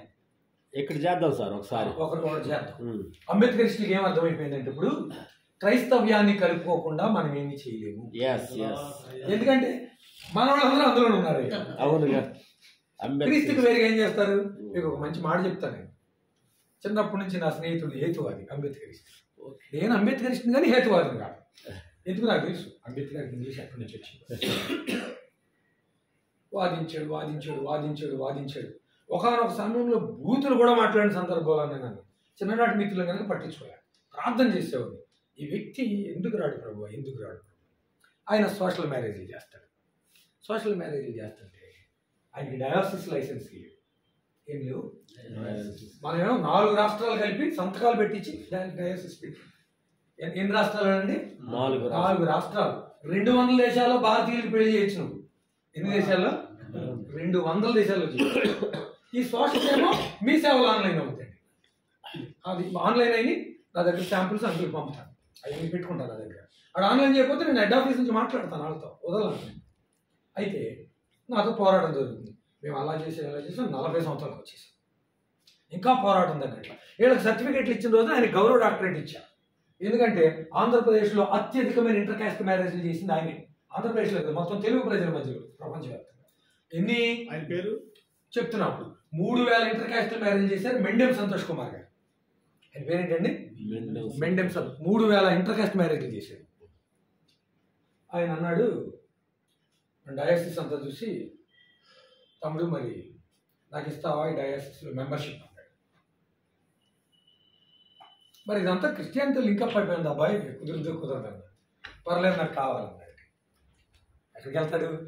వచ్చాడు డయాసిస్. కాదు ఇలాగ ఉన్నాడు. డయాసిస్లో ఇలాగే జాయిన్ అయిపోయిన తర్వాత పెళ్లి చేసుకుంటూ వెళ్తున్నాడు. ఆయన ఫ్యామిలీ ఫ్రెండ్ అంటే అలాగా నాన్నగారు మా నాన్నగారు కొలీగ్స్. ఆయన నేను కాలేజ్ మేట్స్, వాళ్ళ అక్క మా అక్క కొలీగ్స్. ఆయన నేషనల్ అంబేద్కర్. లాస్ట్కి ఒక సోషల్ మ్యారేజ్ చేయమని 2 వచ్చారు ఆయన దగ్గరికి. ఎవరో భార్య, పెళ్లి కూతురేమో లా అండ్ ఆర్డర్ పోలీస్ కూతురు, పెళ్లి కొడుకేమో ఇంటెలిజెన్స్ డిపార్ట్మెంట్ పోలీస్ కొడుకు. వీళ్ళిద్దరికి పెళ్లి చేయాలి, సోషల్ మ్యారేజ్ చేయాలని వచ్చారు. ఈయన దగ్గరికి వచ్చారు. బాబు పెళ్లి చేయమంటే, మరి ఏ అథారిటీ మేము పెళ్లి చేస్తున్నామో let me see that proof అంటే, నేను ఇచ్చిన లైసెన్స్ పేపర్ ఉంటుంది కదా అది ఇచ్చాడు. ఆ లైసెన్స్ పేపర్ ఇచ్చిన దాని మీద ఇంటర్నేషనల్ ఐఎస్ఓ చెక్ చేసుకున్నారు, నేషనల్ నీతి యాక్ట్ చెక్ చేశారు, తర్వాత హ్యూమన్ రైట్స్ చెక్ చేశారు, ఆ తర్వాత స్టేట్ రిజిస్ట్రేషన్ అన్ని కరెక్ట్గా వచ్చేసింది. అంటే భలే ఉందా మీ రిజిస్ట్రేషను, అయితే మాకు దీని మీద పెళ్లి చేయండి మా అబ్బాయి. ఇంకా తెల్లారి సంతోషం. తమ్ముడు చాలా పెద్ద మ్యారేజ్ చేశాను, intelligence department law and order department అటు కూతురు ఇటు కొడుకు వాళ్ళు పెళ్లి చేసాం, మన లైసెన్స్ మాత్రం వాళ్ళందరూ చెక్ చేసుకుని చాలా సంతోషపడ్డారా అని చెప్పి స్పెషల్ స్పీకర్గా అంబేద్కర్ యూనియన్లో పిలిచాడు. బైబిల్ మీద మాట్లాడుతున్నాడు. ఆ వ్యక్తి వరకు దగ్గర 30 సంవత్సరాలు ప్రార్థన చేశాను. ఎన్ని సంవత్సరాలు? 30 సంవత్సరాలు. ఎక్కడికి వెళ్ళిపోతాడు, ఎవరు ఎక్కడికి వెళ్ళిపోలేదు. ఆకాశంలోకి ఎక్కిపోతున్నావు, నువ్వు అక్కడ ఉన్నావు. ఉదిగంతాలకు దిగిపోతే అక్కడ ఉన్నావు. ఒకవేళ నేను వేకువ రెక్కలు కట్టుకుని ఎగిరిపోదాం అనుకుంటే సముద్ర దిగంతం అక్కడ కూడా నీ చెయ్యి నాకు తోడుగా ఉంటుంది. వచ్చి లాస్ట్ ఒక మాట అన్నాడు మొన్న. ఎస్, అంబేద్కర్ కూడా క్రైస్తవ్యాన్ని ఎక్కడా వ్యతిరేకించిన దాఖలాలు లేవు అని స్టేజీ మీద ఒప్పుకొని చాలా మంచి వర్తమానం చెప్పారు సార్ మాకని. వాళ్ళందరూ సంతోషపడ్డారు. వాళ్ళందరూ ప్రార్థన చేసుకోవడానికి ఇష్టపడుతున్నారు. వాళ్ళు మామూలు హేతువాదులు కాదు. కాసేపు మాట్లాడితే నీ మీద నీకే డౌట్ వస్తుంది. కానీ 30 సంవత్సరాలు ఓపిక పట్టా. ఎన్ని తిప్పలు పడ్డానో వాళ్ళతో. మా ఫైట్ అట్లాంటి వాళ్ళతో ఉంటుంది. మీరందరూ మా కొరకు ప్రార్థించండి. మీ ఫైట్ మీకు ఉంటుంది, మీరు తక్కువ ఏం కాదు. మీరు నాకంటే అనేక విషయాలు ఎక్కువని ఒప్పుకోవడానికి ఇష్టపడుతున్నా. ఈ రోజు ఏంటంటే అన్నిటికీ సంతోషం. సార్ ఉన్నాడు, తమ్ముడు ఉన్నాడు, మా ఫీమేల్ కూడా క్లాస్ ఉంటుంది, అది మాకు సంతోషం. లేడీ లెక్చరర్ అవ్వాలి ముందు రోజుల్లో. ఆవిడ ఇంగ్లీష్లో అనేక దేశాలకు టీచ్ చేయాలి. మా పెద్ద పాపను కూడా అదే ప్రిపేర్ చేస్తున్నాం. మరి ఎంతవరకు మరి వింటారో చూద్దాం. ఓకే, సబ్జెక్ట్కి వచ్చేద్దామా? హ్యాపీనా? అందరూ సంతోషం కదా? ఓకే, అంకుల్ ఒక మంచి విషయం చెప్పారు. ద పెంటాటియక్, దాని పేరేంటండి? ద పెంటాటియక్ అంటే the set of law, 5 books. ఏంటవి? ధర్మశాస్త్రం. ద పెంటాటియక్ అనే పదం లాటిన్లో నుంచి వచ్చింది. రాసుకోండి. ద పెంటాటియక్ అనే పదం తెలుగులో రాసేది. పెంటాటియక్ అనే పదం లాటిన్లో నుంచి వచ్చింది. అయితే గ్రీకు ధర్మశాస్త్రాన్ని లాటిన్లో పెంటాటియక్ అంటారు. గ్రీకు ధర్మశాస్త్రాన్ని లాటిన్లో ఏమంటారండి? పెంటాటియక్ అంటారు. పెంటా అంటే 5 అని రాసుకోండి. పెంటా అంటే అర్థం ఏంటమ్మా? 5 అని రాసు. పెంటా అనగా 5 అని రాసుకోండి. 5 నెంబర్స్. గ్రీకు ధర్మశాస్త్రాన్ని లాటిన్ లో పెంటాటియక్ అని పిలుస్తారు. ఒక మాట రాసుకోండి, లాటిన్ లో ధర్మశాస్త్రాన్ని పెంటాటియక్ అంటారు అని రాసుకోండి. అసలు లాటిన్కి సరైన పదాలు లేవు. నేను చెప్తా, చెప్తానికి వచ్చారు. లాటిన్ ఏం చేసిందంటే తెలుగులో ఘోరమైన మాట దినం దిగబెట్టకుండా చేశారండి. లాటిన్ భాష. నేను దాని గురించి చెప్తా మీకు. పెంటా అనగా 5 అని, సెప్టా అనగా 70 అని అర్థం రాసుకోండి. లాటిన్లో సెప్టా అంటే 70, పెంటా అనగా 5, PNTA. పెంటా అంటే 5 అయ్యా. సెప్టా అంటే సెప్టాజింట్ అంటారు ఓల్డ్ టెస్టిమెంట్. ఎందుకు సెప్టాజింట్ అన్నారు చెప్పండి ఎవరన్నా? 70 మంది 70 రోజుల్లో రాశారు. అంటే కరెక్ట్ గా 70 కాదు, 72 ఎంతమంది కొన్ని ఒకటి అయినా 70s కదా. 70s అంటే కనుక దాన్ని సెప్టువాజింట్ అన్నారు. సెప్టువాజింట్ అంటే ట్రాన్స్లేటెడ్, గ్రీకులోకి తర్జుమా చేయబడి రాసుకోండి. సెప్టువాజింట్ అనగా గ్రీకులోకి తర్జుమా చేయబడిన పాత నిబంధన గ్రంథము. హెబ్రీ నుండి గ్రీకులోకి తర్జుమా చేయబడిన పాత నిబంధన గ్రంథం. That is called Septuagint. Septuagint ఇది చాలా అవసరం అంటావు. ఎందుకంటే సెప్టువాజింట్ గురించి చెప్తున్నారు మీకు తెలుసా అని అనొచ్చు. అది కాదు అక్కడ. ఇజ్రాయేలీలకి మనకి ఏంటో తెలుసా? మొత్తం కంబైన్డ్ టోటల్ సెప్టాజింట్ ఇజ్రాయేలీలు మనస్ఫూర్తిగా వెంబడిస్తారు. పాత నిబంధనలో ఉన్న 39 గ్రంథాలు ఇజ్రాయేలీలు కంప్లీట్ గా ఫాలో అవుతారు. అదే దాన్ని వాళ్ళు హెబ్రీలో తనాక్ అని పిలుస్తారు. ఇదే గ్రంథాన్ని, పాత నిబంధనని, సెప్టాజింట్ ని హెబ్రీలో తనాక్. తనాక్ నేను రాస్తాను. I write it down here. Tanakh చూడండి. అయితే తనాక్ అంటే అర్థం ఏంటంటేనండి, టా అంటేనేమో టోరా. ఏంటి టోరా? నవీం ఏంటది? నవీం. కెటువిం అంటే అర్థం ఏంటంటే టోరా అంటేనేమో ధర్మశాస్త్రము, నవీం అనేటప్పటికేమో చరిత్ర గ్రంథాలు మరియు ప్రవక్తల గ్రంథాలు కలిపి రాసేసుకుంటారు. రికార్డింగ్ ఉందిగా తర్వాత you can note it down even afterwards. Nevi'im అనేటప్పటికి చరిత్ర గ్రంథాలు మరియు ప్రవక్తల గ్రంథాలు కలిపి, కెటువిం అనేటప్పటికి జ్ఞాన గ్రంథాలు లేక పద్య గ్రంథాలు. వీళ్ళు ఏం చేశారంటే ఆ ప్రొఫెటిక్ బుక్స్ ని, హిస్టరీ బుక్స్ ని కలిపేశారు. అంటే ప్రవక్తలందరూ చరిత్ర కాలంలో ఉన్నవాళ్ళే కదా. 3 భాగాల కింద చేశారు. మనం 4 భాగాలు అంటాం అంతే. ఇది చాలా ఇంపార్టెంట్. తనాక్. ఈ తనాకు వాళ్ళకి మనకు ఒకటే. ఎక్కడికి వెళ్తారండి వాళ్ళు? కన్యక గర్భవతి కుమారుని కన్నా ఉంది కదా 9-6 విషయాలు. యేసుప్రభు నమ్మకి ఏం చేస్తారు? కాకపోతే మబ్బిడిపోవాలని మనం ప్రార్థన చేయాలి. వాళ్ళకి ఒక పక్కన విడిపోతుంది మబ్బు, ఒకడికి మబ్బిడిపోతుంది. చూశారు కదా 1 మిలియన్ పీపుల్ ఒకేసారి కన్వర్ట్ అయ్యారు ఇరాన్లో. మొత్తం 50,000 మసీదులు ఎన్నో మూసి అవతల పడేశారు అంతే. అసలు ప్రపంచంలో అతి మొండి దేశం, ఎన్నటికీ దేవుని దగ్గర రాదనుకున్న దేశం అది. అందరికంటే ఫస్ట్ ర్యాంక్ లోకి వచ్చేస్తుంది. అర్థమైందంటారా? ఇప్పుడు నేను పాయింట్ బై పాయింట్. నవీం అనేదండి 2 కలిపి, చరిత్ర మరియు ప్రవక్తల గ్రంథాలు కలిపి నవీం. కెటువిం అనగా జ్ఞాన గ్రంథాలు లేక పద్య గ్రంథాలు, పొయట్రీ పార్ట్స్ అంటాం. ఇది పట్టుకునే తిరుగుతారు ఇజ్రాయేలీలు. అంటే మన పాత నిబంధన ఫుల్గా పట్టుకుని తిరుగుతున్నారు. అంతకుమించి చేయలేదు. ఒక మాటలో చెప్పాలంటే వాళ్ళ పాత నిబంధనే మనం పట్టుకుంటున్నారు. మనకి కొత్త నిబంధన మనకి ఇచ్చాడు దేవుడు, పాత నిబంధన వాళ్ళకి ఇచ్చాడు. 2 వాళ్ళకి ఇచ్చాడు. మబ్బిడిపోయినప్పుడు ఫుల్ బైబుల్ పట్టుకుంటున్నారు. మొత్తం అందరూ వాళ్ళు ఏమి కొత్త నిబంధన విరోధులు కాదండి. అక్కడ 10% రక్షణ పొందారు. ఇజ్రాయేల్లో చాలా మంది రక్షణ పొందారు. అంత హేతువాదులు ఏమి లేదు. కాకపోతే అధికారికంగా ఒప్పుకోవడానికి వాళ్ళకి ఈగో అడ్డం వస్తుంది. కానీ అప్పుడే ఆ ముసుగు తొలగిపోదు. ఇంకా కొంచెం సరదా తీరాలి, వాళ్ళకి బుద్ధి రావాలి. ఎందుకంటే వాళ్ళు బుద్ధి వచ్చినప్పుడు సంఖ్య ఎక్కలేదు కనుక దేవుడు వాళ్ళని కొంచెం అలాగా ఆపాడు. ఇప్పుడు మనము పెంటాటియక్లో ఉన్నాం. ఏంటది? పెంటాటియక్.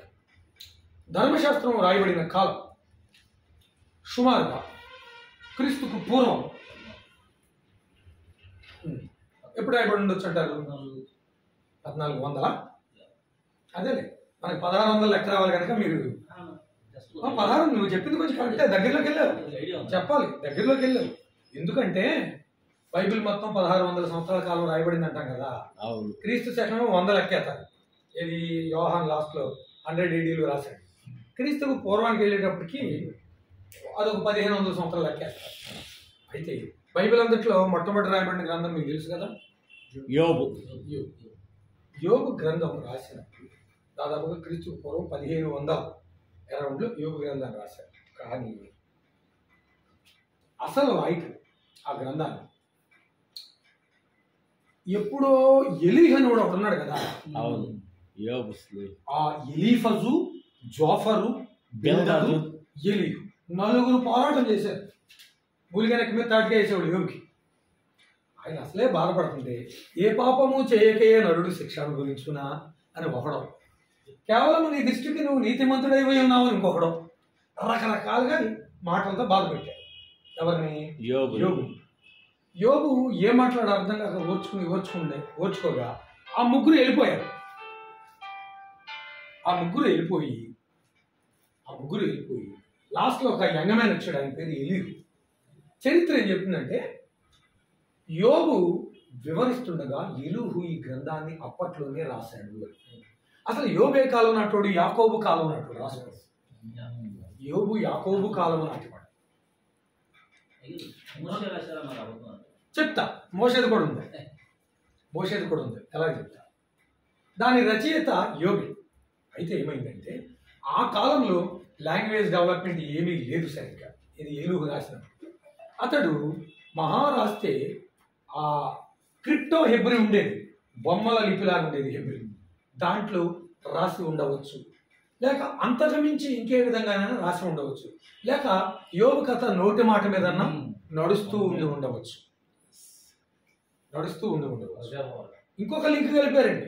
ఎలా కలిపారంటే యోబు ఆ తర్వాత ఇంకొక 140 సంవత్సరాలు ఎక్స్ట్రా బ్రతికాడు. ఇప్పుడు మోషే ఏం చేశాడు? 40 years అప్పుడే మిద్యాను అరణ్యానికి పారిపోయాడు. మిద్యాను అరణ్యమును ఊజు దేశం పక్కపక్కన ఉంటాయి. ఒకవేళ యోబు చివరి దినాలు మోషే ప్రారంభ దినాలు ఒకటేనేమో అనేది ఒకటే. ఒకవేళ కాకపోయినా యోబు చివరి దినాల్లో చెప్తే ఎలీహు కానీ మరెవరో పాత భాషలో రాసి ఉంటారు. కానీ దాన్ని మోషే అప్పటి మోడర్న్ సమస్త విద్యలు ఎరిగిన వాడు మాటలను నేర్పారు కదా, అప్పటి మోడర్న్ ఈ బూరులోకి రాసి ఉంటాడు. రాసి ఆ గ్రంథాన్ని బట్టే ఆ బాధల్లో తట్టుకుని నిలబడగలిగాడు మోషే. కూడా చాలా బాధలో ఉన్నాడు. రాజరికం వదిలిపెట్టేశాడు, సొంత అమ్మని బాబుని వదులుకోవాల్సి వచ్చింది. అక్కడ రాజరికాన్ని వదులుకోవాల్సి వచ్చింది. ఎక్కడికి వచ్చి ఇతరుల దగ్గర చేరాడు. ఏం చేస్తున్నాడు? గొర్రెలు కాస్తున్నాడు.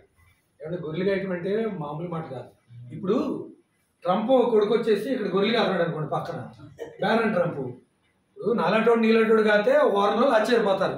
ఊరేకప్పుడు తెల్లచొక్క వేసుకుని ప్రార్థన బైబిల్ ఇచ్చి తిరిగాడా అని ఒక నెల రోజులు అంటే పోనీ అడిగి పాపం చేశాడు, కర్మాలు కాల్చుకుంటారని మర్చిపోతారు. ట్రంప్ కొడుకు వచ్చి ఇక్కడ ఎక్కడైనా మేకలు కాస్తున్నాడు అనుకోండి, అసలు ప్రపంచం ఆశ్చర్యం కలుగుద్దా? ఆడి గుండెగా ఎట్టుంటది? నేను ఎవరిని ఏంటి అప్పుడు ప్రపంచం అంతా నన్ను పొగిడి మా నాన్న పక్కన నిలబడి ప్రపంచానికి ప్రెసిడెంట్ మా నాన్న లాంటోడు, ఇక్కడ మేకలు కాస్తున్నానండి అని గుండె తెరదలాడు. అలాగే మోషే అంటే మామూలు ఫరో మనవడు. ఎవరండి? ఫరో అంటే ఏంటంటే ఇప్పుడు అమెరికా ఎలాగో ఆ రోజుల్లో అంత గొప్ప దేశం. అటువంటి రాజ్యానికి మనవడు ఎక్కడో వెళ్ళిపోయి గొర్రెలు కాస్తున్నాడంటే ఆయన మైండ్లో ఉంటుందంటావా? కాకపోతే ఆయన ఎందుకు వెళ్ళాడంటే తన ప్రజలు తన ఎదురుగుండా చస్తా ఉంది, టార్చర్ పడుతుంటే చూస్తా ఉరివేయలేడు. అలాగని చెప్పి వాళ్ళు రక్షిద్దామంటే వాళ్లే కలుపుతున్నారు తిరిగి. వాళ్లే కదా. ఏమి మొన్న ఐగుప్తీయుడిని చంపినట్లు నన్ను చంపవాలని అనుకుంటున్నావు అన్నాడు. ఓరు బాబు వీళ్ళని రక్షించలేను ఆయన. ఇదే మైండ్ సెట్ రా. బానిసత్వానికి అలవాటు పడిపోయింది మైండ్. వీళ్ళని రక్షించను లేను, నా సొంత రక్తం వీళ్ళు ఇట్లా నా ఎదురుగుండా చిత్రవదలు పోయి కొరడా దెబ్బలు ఏంటంటే చూస్తాను ఉండలేదు. ఇటు అటు ఇటు పడలేను రా బాబు, దూరంగా ఉంటాను అంటున్నాడు. ఒక జ్ఞానం కలిగిన వాడి నిర్ణయం. ఒక జ్ఞానం కలిగిన వాడు తన చేతిలో ఏమీ లేదు, అన్లెస్ గాడ్ ఓపెన్స్ అవే. మీకు ఇంకో విషయం చెప్పను నేను. ఆది కాండము కూడా దాదాపుగా మిద్యాను అరణ్యంలో ఉండగానే కానీ లేక ప్యాలెస్లలో ఉండగానే కానీ రాసేసి ఉంటాడు అంటున్నారు. ఏంటది? ఆదికాండం ప్యాలెస్లో ఉండగా కానీ అరణ్య ప్రయాణంలో మాత్రం రాయలేదు ఆదికాండం. అక్కడ నిర్గమాకాండం నుంచి కంటిన్యూ అయ్యింది. ఎందుకు అని మీరు అనొచ్చు. కానీ ఎందుకు అలా చెప్తున్నారంటే మీరు గమనించండి, అంత ఉన్నతమైన స్థాయిలో పెరిగిన వ్యక్తి అవన్నీ వదులుకుని ఎంత గ్రహింపుతో ఇన్ని కష్టాలు పడుతూ బయటికి పారిపోవాలంటే అతనికి అప్పటికే చాలా గ్రహింపు ఉండాలి. దేవుని గురించిన గ్రహింపు అప్పటికే ఆదికాండం రాసి ఉంటుంటాడు. ఆదికాండం అప్పటికి రాసి ఉండకపోతే అంత లోతైన అండర్స్టాండింగ్ ఎందుకొద్దండి? రాదు, అంత డీప్ అండర్స్టాండింగ్ రాదు. అందుకనే మనం ఇచ్చిన మెటీరియల్లో కూడా ఆదికాండానికి నిర్గమకాండ రచనకు మధ్యలో 40 సంవత్సరాల గ్యాప్ ఇస్తాం చూడండి. దగ్గర 40 సంవత్సరాల గ్యాప్. మీకు అర్థమైందా? ఇప్పుడు ఏమైంది? ఆదికాండం ఏమో ప్యాలెస్లో ఉండగా చివరి దినాల్లోనే రాసేసాడు. నిర్గమకాండ యోబు వచ్చేటప్పటికి విద్యానారణ్యంలో ఈయన చదవటం, ఎత్తి రాయటమో, లేకపోతే ఈయనే డైరెక్ట్గా యోబు పిల్లల్లో ఎవరైనా చెప్తే రాయటమో, యోబే చెప్పక్కర్లా, యోబు పిల్లల్లో కానీ మనవాళ్ళలో కానీ ఎవరైనా చెప్తే రాయటమో జరిగింది. ఆల్రెడీ రాయబడిన దాన్ని ఈయన ఎత్తి మోడర్న్ హిబ్రూలో రాయటమో జరిగింది. ఇట్లాగా హెబ్రాయ పెద్దదే ఒకటి అడుగు. యోబు గారి భార్య చివరిలో ఆవిడ కాదు, యాకోబు గారి కుమార్తె దేనా అని చెప్పి దేనా చేసుకుని ఉండొచ్చు మళ్ళీ ఆయన విన్నాను. హిస్టారికల్ గా రాశారు. అంటే నేను అనేది ఏంటంటే అదే ఇప్పుడు ఫస్ట్ భార్య దేనా అయితే కాదు కదా నీ ప్రకారం. మళ్ళీ తర్వాత రెండో ట్రిప్ ఆయుష్ పొడిగించినప్పుడు ఈ చర్చ వేయబడి వదిలినామని ఆయన చేసుకుని ఉండొచ్చానా? మనం రిజెక్ట్ చేయలేదు. ఎందుకంటే ఫస్ట్ ఆమె చాలా దుర్మార్గంగా ప్రవర్తించింది. అన్నమాట ఏంటంటే, బాబు ఈ బాధ చూడలేకపోతున్నాం, చచ్చిపోనలే, దేవుని దూషించి మరణము కమ్మ. అది చాలా తీవ్రమైన మాట. ఇప్పుడు చచ్చిపోయేవాడికి దూషించిపోతే ఇక నష్టం వచ్చిందా? సరే అంది. దేవుడు కూడా యాకోబు కూతురామె గాలి కుదిరేది. ఒకవేళ జరిగి ఉండొచ్చు బ్రదర్ చెప్పింది. హిస్టరీలో వాళ్ళు అయిపోయినా జరిగి ఉండే అవకాశం కూడా ఉంది. ఎందుకంటే ఆ కృప చూపించవచ్చు ఆ అమ్మాయికి. ఆ అమ్మాయిని అలాగే వదిలేడు గాలికి, అలాగే వదిలేడు. కానీ మనం ఖండితంగా చెప్పలేము. ఓకే, జరిగినా ఆశ్చర్యపడక్కర్లేదు. ఎందుకంటే అతను నీతిమంతుడు, ఏమే నీతిమంతుడు పుట్టిన కుమార్తె జరిగి ఉండొచ్చు. సరే, మనం ముఖ్యాంశంలోకి వస్తున్నాం. ఇప్పుడు నేను నా టాక్ చేసుకుంటాను. పెంటాటిక్ అనేది మీకు కొంచెం క్లారిటీ వచ్చింది కదా? ఈ ధర్మశాస్త్రం గురించి క్లారిటీ వచ్చింది కదా? రైట్. ఇప్పుడు నేను వస్తాను. మనం చూసినట్లయితే నాకు అమ్ముల్ గారు చెప్పారు, ప్రపంచంలో 7 తలుపు తీసే వెంటిలేట్ అవుతాం. మనకి వెంటిలేట్ అయితే చాలు, మనకి ఫ్యాన్ అక్కర్లేదు, లైట్ అక్కర్లేదు. మీరు మనసు పెట్టి విన్నారంటే చాలు, మీరు మనసు పెట్టి విన్నారంటే చాలు. జాగ్రత్తగా వినండి ఈ తరగతి ఒకసారి. అంకుల్ ఆల్రెడీ చెప్పారు మీకు 7 సామ్రాజ్యాలు ప్రపంచంలో ఏలుబడి చేయాలి. అందులో మొట్టమొదటి ప్రపంచాన్ని ఏలుబడి చేసిన సామ్రాజ్యం ఐగుప్తు సామ్రాజ్యం.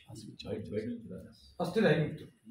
7 సామ్రాజ్యాల గురించి నేను చిన్న చార్ట్ హిస్టారికల్ స్టడీ బుక్ లో ఆయన జిరాక్స్ ఇస్తాడు, అవసరం అయితే ఫోటో కొట్టి పంపుతారు, నేర్చుకోండి. ఫస్ట్ ఇది ఐగుప్తు ఏంటది? ఐగుప్తు సామ్రాజ్యం వచ్చింది. ఐగుప్తు సామ్రాజ్యం తర్వాత బబులోను సామ్రాజ్యం ప్రపంచాన్ని రాసుకోండి. ఐగుప్తు తర్వాత బబులోను. 7 సామ్రాజ్యాలు ప్రపంచానికి, 7 ఉంది, ఎక్కువ ఉండవు.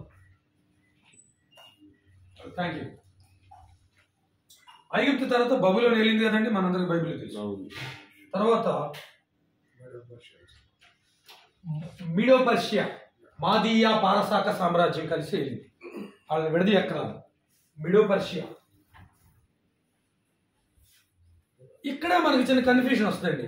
అటు మాదీయుల సైడ్ ఏమో కోరెష్ ఏలుబడి చేస్తున్నాడు, ఇటు పర్షియన్ల సైడ్ ఏంటంటి బబులోన్ సైడ్ ఏమో దర్యావేష్ ఉన్నాడు.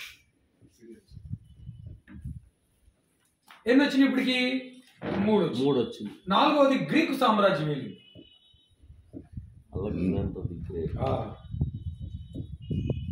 5వ సామ్రాజ్యం ఏంటి? తర్వాత రోమనులు ఏలుబడి చేశారు. 6వది బ్రిటిష్ సామ్రాజ్యం. 7వ సామ్రాజ్యం చెప్పండి. 7వది దైవ సామ్రాజ్యం 1000 ఏళ్ల పరిపాలన రాసుకుంటాం. 7వది మిలీనియం అంటారు. అసలు మిలీనియం అనే పదం ఎలా వచ్చింది చెప్పండి. మిలీనియం అనగా వినండి, మిలీనియం అనగా మిల్లీ అనగా 1000 అని అర్థం. లాటిన్లో రాసుకోండి. మిల్లీ అనగా 1000. మిల్లీ లీటర్ అంటాం కదా, అంటే 1000 మిల్లీ లీటర్లు. మిల్లీ అనగా 1000, యానం అంటే సంవత్సరం అని తెలుసు. మిలీనియం అనగా 1000 సంవత్సరముల కాలము అని అర్థం. ఇది విషయం. మిల్లీ యానం. అయితే ఇప్పుడు మనకు అంటారు కదా 12K 8K అంటారు. మిల్లీ అన్న కిలో అన్న 1000 అని రాసుకున్నాం. కిలో అన్న 1000. 12K అంటే 12 కిలోస్ అని, అంటే 1K ఇచ్చారంటారు కదా శాలరీ, అంటే 1000 అని. కిలో అన్న 1000, మిల్లీ అన్న 1000. Both are Latin, but in different aspects వాడతారు. అదేమో ఘన పదార్థాలకు వాడేవాళ్ళు కిలో అనేది 1000కి. ద్రవ పదార్థాలు 1000 అంటానికి ఏమో లిక్విడ్స్కి, ఇది మిల్లీస్ వాడేవాళ్ళు. Mill. So let us come to the point. 7 సామ్రాజ్యాలు వచ్చేసినాయి కదా. మధ్యలో ఇంకో సామ్రాజ్యం అంటే ఏది ఉండదు ప్రపంచాన్ని. లేదు, ఎంత తన్నుకున్నా కింద పడాల్సిందే. లాస్ట్కి థియోక్రసీ రావాలి, దైవ సామ్రాజ్యం 7. ఆ తర్వాత ఏ సామ్రాజ్యాలు ఉండవు, అంతా ఒకటైపోద్ది. పాత ఆకాశం ఉండదు, పాత భూమి కూడా ఉండదు. ఇలా జరుగుతున్న సందర్భంలో అంకుల్ కొంత మిమ్మల్ని మీకు మిడిల్ ఈస్ట్ గురించి చెప్పారు. అసలు మిడిల్ ఈస్ట్ అంటే అర్థం ఏంటండి? మధ్యప్రాచ్యము. ఏంటి మధ్యప్రాచ్యము? ఎవరికి మధ్యప్రాచ్యం ఇది? ఇది దేనికి మధ్యలో ఉంటుంది? ఇది 3 ఖండాలకి మధ్యలో ఉంటుంది. ఆఫ్రికా, ఐరోపా, ఆసియా ఖండాలకి 3టికి మధ్యలో ఉంటుంది కనుక దీన్ని మిడిల్ ఈస్ట్ అన్నారు. ఏమన్నారు? Middle east. దీన్నే మధ్యప్రాచ్యం అని కూడా అన్నారు. దీనికి ఇంకో పేరు కూడా ఉంది, వెస్ట్ ఏషియా. ఏమంటారు దీన్ని? West Asia. ఒకప్పుడు ప్రపంచంలో అన్ని ఖండాల్లో మనుషులు ఉండేవాడు కాదు, 3 ఖండాల్లోనే మనుషులు ఉండేవాడు. ఆసియా, ఆఫ్రికా, ఐరోపా. అటు యూరప్, ఇటు మన ఆసియా, అటు ఆఫ్రికా. ఈ 3. ఆఫ్రికా వాళ్ళు పిలుస్తున్నారు. ఇప్పుడు 4-5 దేశాల్లో స్టార్ట్ చేసుకుంటాం బైబిల్ స్కూల్స్. రెండే మన డీటెయిల్స్ అని వెళ్ళి ఇథియోపియా, ఉగాండా, కెన్యా 3 దేశాల్లో స్టార్ట్ చేసుకుంటామండి. ఒక ప్రిన్సిపాల్ పిలిచాడు. వేరే వాళ్ళతో ఎవరితో చేస్తున్నారు కానీ సబ్జెక్ట్ క్లారిటీ లేదు, నాకు తృప్తి లేదు, మంచి ఇంగ్లీష్ మాట్లాడతాడు. డీటెయిల్స్ వెళ్ళి త్వరలో ఆఫ్రికాలో కూడా స్టార్ట్ చేస్తాము. ఆఫ్రికా, ఆసియా ఈ రెండింటిలో స్టార్ట్ అవుతుంది. అమెరికాలో అనుకున్నాం కానీ కుదరదు. రిచర్డ్ ఊంబ్రాండ్ గారు ఒక మాట అన్నాడండి, ఏమయ్యా ఇన్ని కష్టాలు ఎందుకు, అమెరికా వెళ్ళరాదు వాక్యం చెప్తా కన్నా అంటే ఎవడం. ఏమన్నాడంటే రిచర్డ్ ఊంబ్రాండ్, రాసుకోండి ఏమన్నాడు. రిచర్డ్ ఊంబ్రాండ్ అంటే ఎవరు అనుకున్నారు? కమ్యూనిస్ట్ జైల్లో సువార్త కొరకు దశాబ్దాల తరబడి నలిగిపోయినటువంటి మంచి మిషనరీ. 14 సంవత్సరాలు. రిచర్డ్ ఊంబ్రాండ్. 6 పలుకుద్ది ఇంగ్లీష్లో, అయితే తెలుగులో రిచర్డ్ ఊంబ్రాండ్. రిచర్డ్ ఊలో రాసి మా రాసేసుకోండి, తర్వాత మీరు సార్ ఇప్పుడు ఏం చెప్తారు. ఆయన ఒక మాట అనంట, ఏమైనా అమెరికా వెళ్ళొచ్చు కదంటే, ఇంగ్లీష్ వచ్చినట్టు రాసుకుంటారు, తెలుగు చెప్తా. It is better die in communist jail. It is better, కొటేషన్స్లో రాసుకోండి, it is better die in communist jail rather than preaching in American streets అన్నాడు. Rather than preaching in American streets. మళ్ళీ చెప్తాం మొదటి నుంచి. It is better die in communist jail, JAIL, jail, rather than preaching in American streets. Quotations close, full stop. It is meant that దాని అర్థం ఏంటంటే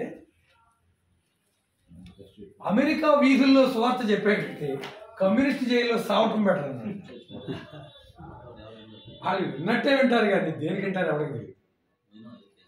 అంటే ఆయనకు కోపం ఉందండి. అప్పుడు ఏం జరిగిందంటే కమ్యూనిస్ట్ జైల్లో నలిపేస్తున్నప్పుడు బిల్లీ గ్రామ్ గారిని చాలామంది రిక్వెస్ట్ చేశారు, ఏమయ్యా నీ తోటి సువార్తుడు అలా ఉన్నాడు, నువ్వు ఒక్క లెటర్ పంపిస్తే ఆయన విడుదల చేస్తారు కదా, అది ఎంత, ఆ దేశం ఎంత, అది ఎంత అంటే పట్టించుకోలేదు. వీళ్ళు సోకాల్డ్ ఫేమస్ పీపుల్ ఏం చేస్తారంటే ఎదుటి వాళ్ళ కష్టాలు పట్టబెట్టారు. ఆయనకి అదంతా గమనించి వరల్డ్ వైడ్గా జరుగుతున్న ఇవాంజలిజంలో అంటే ఆయనకి ఎక్కడ ఎక్కువ పేరు వచ్చేస్తాను, ఎందుకంటే ఆయన ఎక్కువ ట్రబుల్స్ నుంచి బయటకు వస్తున్నాడు కదా. జూలు విప్పుతాడు సింహం అని ఆయన అందులోనే ఉండాలని కోరుకున్నారు. తర్వాత దేవుడు ఆయన వేరే రకంగా దీవించారు అనుకోండి. అమెరికా వాళ్ళే ఇచ్చారు, రికమెండేషన్ లెటర్స్ పంపించారు. చాలా లేట్గా అండి, అది చాలా లేట్గా పంపారు. బిలీకి రామ్ గారు స్టార్టింగ్లో కలిగి చేసుకుంటే ఆయన అంతకాలం ఉండే పని లేదు అక్కడ. సరే, అవి మనం తర్వాత మేము చాలా మ్యాటర్స్ ఉంటాయి దాంట్లో డిస్కస్ చేస్తాం తప్పనిసరిగా. ఇప్పుడు మనం ఎక్కడికి వచ్చామండి?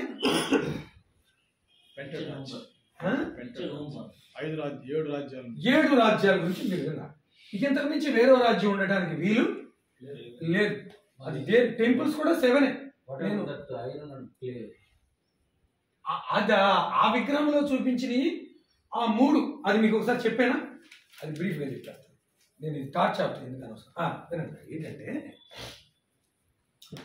నెబుకద్నెజర్కి, ఇది మీకు తప్పనిసరిగా చెప్పాలి. నెబుకద్నెజర్కి ఇది మీకు తెలియదని కాదు, కాళ్ళ మీద పడిన రాయి గురించి చెప్తాను కొరకు చెప్పాలి. నెబుకద్నెజర్ డ్రెమ్ట్ ఏ డ్రీమ్.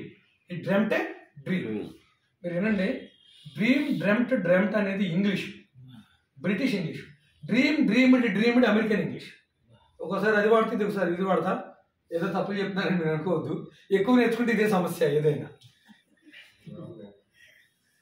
మన యూట్యూబ్ ఛానల్లో మీరు చూసుకోండి, హయ్యర్ లెవెల్ ఇంగ్లీష్లోనే మీకు చెప్తాను. ఇజ్రాయెల్ ప్రసాద్ నెట్ అని కొడితే మీరు వెళ్ళేటప్పుడు గుర్తు చేసుకున్నారు. ఆస్ట్రేలియన్ ఇంగ్లీష్ కూడా ఉంది sir. Australian English, British English ఒకటే. అది కూడా పెట్టా. America, British and Australian English differences అని హెడ్డింగ్ పెట్టి మీరు క్లాస్ చెప్పారు. ఇక ఎన్ని డీప్గా ఎందుకులే, మన సబ్జెక్ట్ సైడ్కి వెళ్తాను చెప్పలా. అయినా మీరు కదిపోయారు కనుక అంటారు కదా. అందులో చాలా పండిట్స్ పాయింట్ వచ్చాను ఇప్పుడు. ఇప్పుడు there was a statue which was seen in the dream of Nebuchadnezzar. దానికి భావం చెప్పేవాళ్ళు లేడు. ఇక్కడ విషయం ఏంటి? అబ్బాయి నేను కళను కూడా మర్చిపోయాను. దానికి కళను చెప్పి you must interpret even it's dream అన్నాడు. వాళ్ళు ఏమన్నారు? సోర్సరర్స్ ఉన్నారు కదా, సోదిగాళ్ళు అంటారు. వాళ్ళు ఏమన్నారంటే ఇది మరీ విచిత్రంగా ఉందండి, మమ్మల్ని చంపాలంటే డైరెక్ట్గా చంపు, ఎట్లెందుకు, నీకు వచ్చిన కళ మేమటి చెప్తాం, నువ్వు కళ చెప్పేస్తే then we will be able to interpret it అంటారు. ఈయన ఇంకా ముదిరి కాకపోతే సామ్రాజ్యాన్ని ఎట్లా స్థాపిస్తాడు? ఇందు విషయమై మీరు తాత్సారము చేయుచున్నారని నాకు అర్థం అవుతుంది. మీరు కళను చెప్పిన ఎడలా then I can deserve that you will be able to interpret the dream. మీరు కళను చెప్తే దాని భావం చెప్పే ఎబిలిటీ ఉందని నేను ఒక కంక్లూజన్కి వస్తాను అన్నాడు. కాలుకిస్తే మెడకేస్తున్నాడు, తెగట్లేదు. అయితే ఏంటి, అరే ఏసేయండి రా అందరు అన్నాడు. 3 రోజుల టైము, 4 రోజుల టైము ఎంతో. వీళ్ళు ఎవరి దగ్గరికి వస్తున్నారు? ఈ 4 కుర్రోళ్ళు చంపటానికి వస్తున్నారు, జూనియర్స్.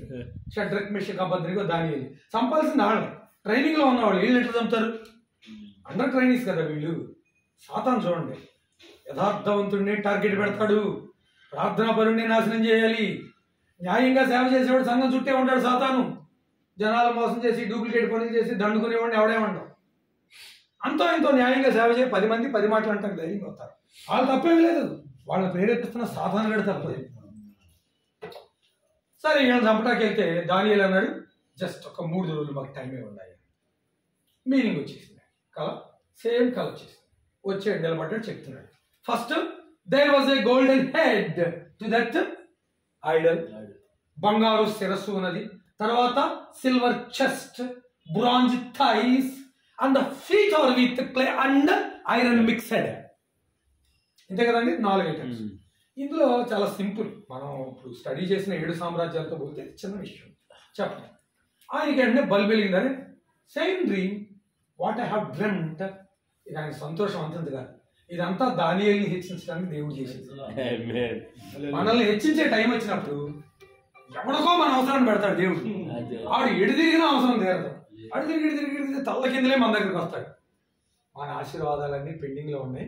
ఒకేసారి వచ్చి ఒళ్ళో పడితే జాగ్రత్త, రెడీ ఉండాలి. నా ఆరోగ్యం అంతే అయిందండి, మాట్లాడితే అనారోగ్యంతో దెబ్బలు పడేవాడిని. నేను 15 సంవత్సరాలప్పటి నుంచి కొంచెం కోల్పోయిన ఆరోగ్యం, మొత్తం ఆరోగ్యం ఒకేసారి ఇచ్చేసేది. అసలు అనారోగ్యం ఏంటి, 50 వచ్చినాయి నాకు.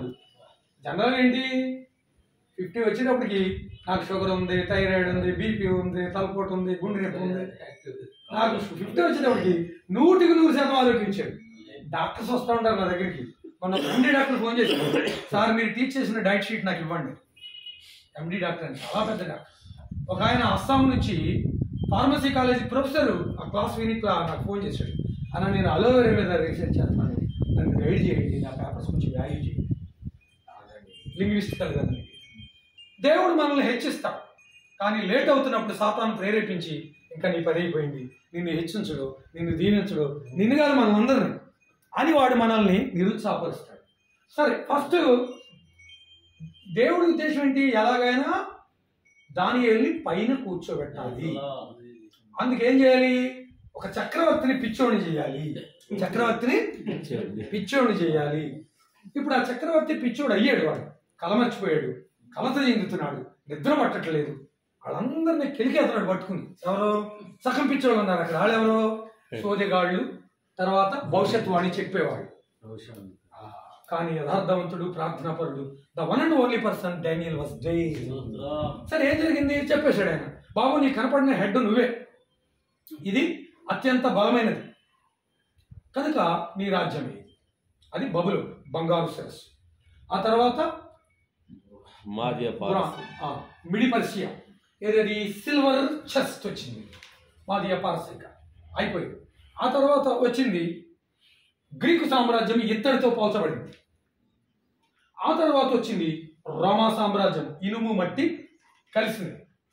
అది తర్వాత 10 భాగాల కింద ముక్కలైన మాట మనందరికీ తెలుసు. 10 భాగాల కింద ముక్కలైపోయింది వాళ్ళు చనిపోయిన తర్వాత, నీరో చనిపోయిన తర్వాత. It got split as 10 parts. ఇది వచ్చినటువంటి దర్శనం. అది చాలా చిన్న విజన్, అది చాలా చిన్న విజన్. ఆ తర్వాత వచ్చింది బ్రిటిష్ అధివేశం. ఆ బ్రిటిష్ సామ్రాజ్యాన్ని గురించింది దానియేలు తర్వాత 12 అధ్యాయంలో దొరుకుతుంది మనకి. మేకపోతుతో పోల్చడం అవన్నీ ఉంటాయి దాన్ని. అయితే మేకపోతు గ్రీక్ రాజుతో ఒకచోట పోల్చాడు, మేకపోతుతో పోల్చారు. తర్వాత మేకపోతు కంటూ ఎలుగుబంటితో కూడా ఒకదాన్ని పోల్చారు. ఎలుగుబంటితో దాని మీద నేను తర్వాత డీటెయిల్గా చెప్తాను మీకు. దాని మీద డీటెయిల్గా తర్వాత. ఓకే, ఇప్పుడు మనకి పోల్చబడినవి ఈ 4 మనం చెప్పేసి లాస్ట్ ఇది. ఇప్పుడు అసలు అంశానికి వస్తున్నాను. ఇప్పుడు ఆ విగ్రహానికి ఏమైంది ఫైనల్గా చెప్పండి. దానికి ఏమైంది? There was a stone without having any hands, చేతి సహాయం లేకుండా తీయబడిన రాయి ఒకటి వచ్చి ఆ విగ్రహం మీద పడగా టోటు హెడ్ మొత్తం యాష్ అయిపోయింది, మొత్తం తుత్తినీళ్ళు అయిపోయింది. ఇది బంగారు సెస్ కూడా పగిలిపోయింది. ఏమైంది తెలియదు. నేను ఈ మాట ఎందుకు చెప్తున్నానంటే మీకు, ఏమంటే ఇది వచ్చేస్తుందంట, భూమి నాశనం అయిపోతుందంట, ఒలకొచ్చి కొట్టేస్తుందంట అంటాడు ఒకడు. ఇంకొకటి ఏమంటాడంటే ప్రపంచం అంతటిని హిందువులకి అమ్మేసుకుంటారంట ముందు రోజులు, వాళ్ళే పరిపాలిస్తారంటారని ఒకడు. ఇంకొకడు ఏమంటారంటే అమెరికా మొత్తం ఏలుబడి చేసేద్దంటారని ఒకడు. అసలు ఏ సామ్రాజ్యము ఏ విధంగా ఏలుబడి చేయదు. ముందు రోజుల్లో క్రైస్తవ్యం ఉండదంటాడు ఒకడు. ఇది బాగా గుర్తుపెట్టుకో. హేతువాదులు పెరిగిపోతుంది, బహాయిజం పెరిగిపోతుంది అంటారు కొంతమంది. ఏంటది? మనందరికీ తెలుసు. బహాయిజం అంటే సర్వమత సమ్మేళనం. దాని హెడ్ క్వార్టర్ మళ్ళీ అక్కడే పెట్టారు, ఇజ్రాయెల్ దేశంలో. చాలా పెద్దది పెట్టారు. బహాయిజం పెరిగిపోతుంది అంటారు ఒకడు. ఇంకొకళ్ళు ముస్లింలు ఆక్యుపై చేసేస్తారంట, చంపేస్తారు మనుషులు అంటారు ఒకడు. కానీ మనకున్న నిరీక్షణ ఏంటంటే ఒకటి మాత్రం కరెక్ట్. చేతి సహాయం లేకుండా తీయబడిన రాయి క్రీస్తు యేసు అనబడిన నామం. అది వచ్చి ఈ సామ్రాజ్యాల మీద, మతాలన్నిటి మీద పడితే ఇవేమీ అడ్రస్ లేకుండా పోతాయి. దాన్ని బట్టి ప్రైజ్ ది లార్డ్, దాన్ని బట్టి మన ధైర్యం ఏంటంటే క్రైస్తవ్యాన్ని, క్రీస్తు అనబడిన చేతి సహాయం లేకుండా వచ్చినటువంటి ఆ రాయిని ఎదిరించగలిగిన శక్తి కానీ, దానిని ఓవర్కమ్ చేయగలిగిన రిలీజియన్ కానీ, కింగ్డమ్ కానీ ఉండకూడదని నెబుకద్నెజర్ టైంలోనే దేవుడు బయలుపరిచేసాడు. కనుక అసలు మన ఈ విషయాల గురించి భయపడాల్సిన పనే లేదు. రెండవది గుర్తుపెట్టుకోండి, క్రీస్తు యేసు నామాన్ని గురించి నేను ఎందుకంత స్ట్రిక్ట్గా మీకు చెప్తున్నానంటే, క్రీస్తు యేసుని గురించిన డౌట్ రేజ్ చేస్తున్నారు కదా. క్రీస్తు ఎక్కడున్నాడు, తనకు తాను దేవుడు అనుకుని ఎక్కడ చెప్పాడు అంటారు కదా. నేను బాగా స్టడీ చేస్తున్నప్పుడు కొన్ని వింటున్నాను.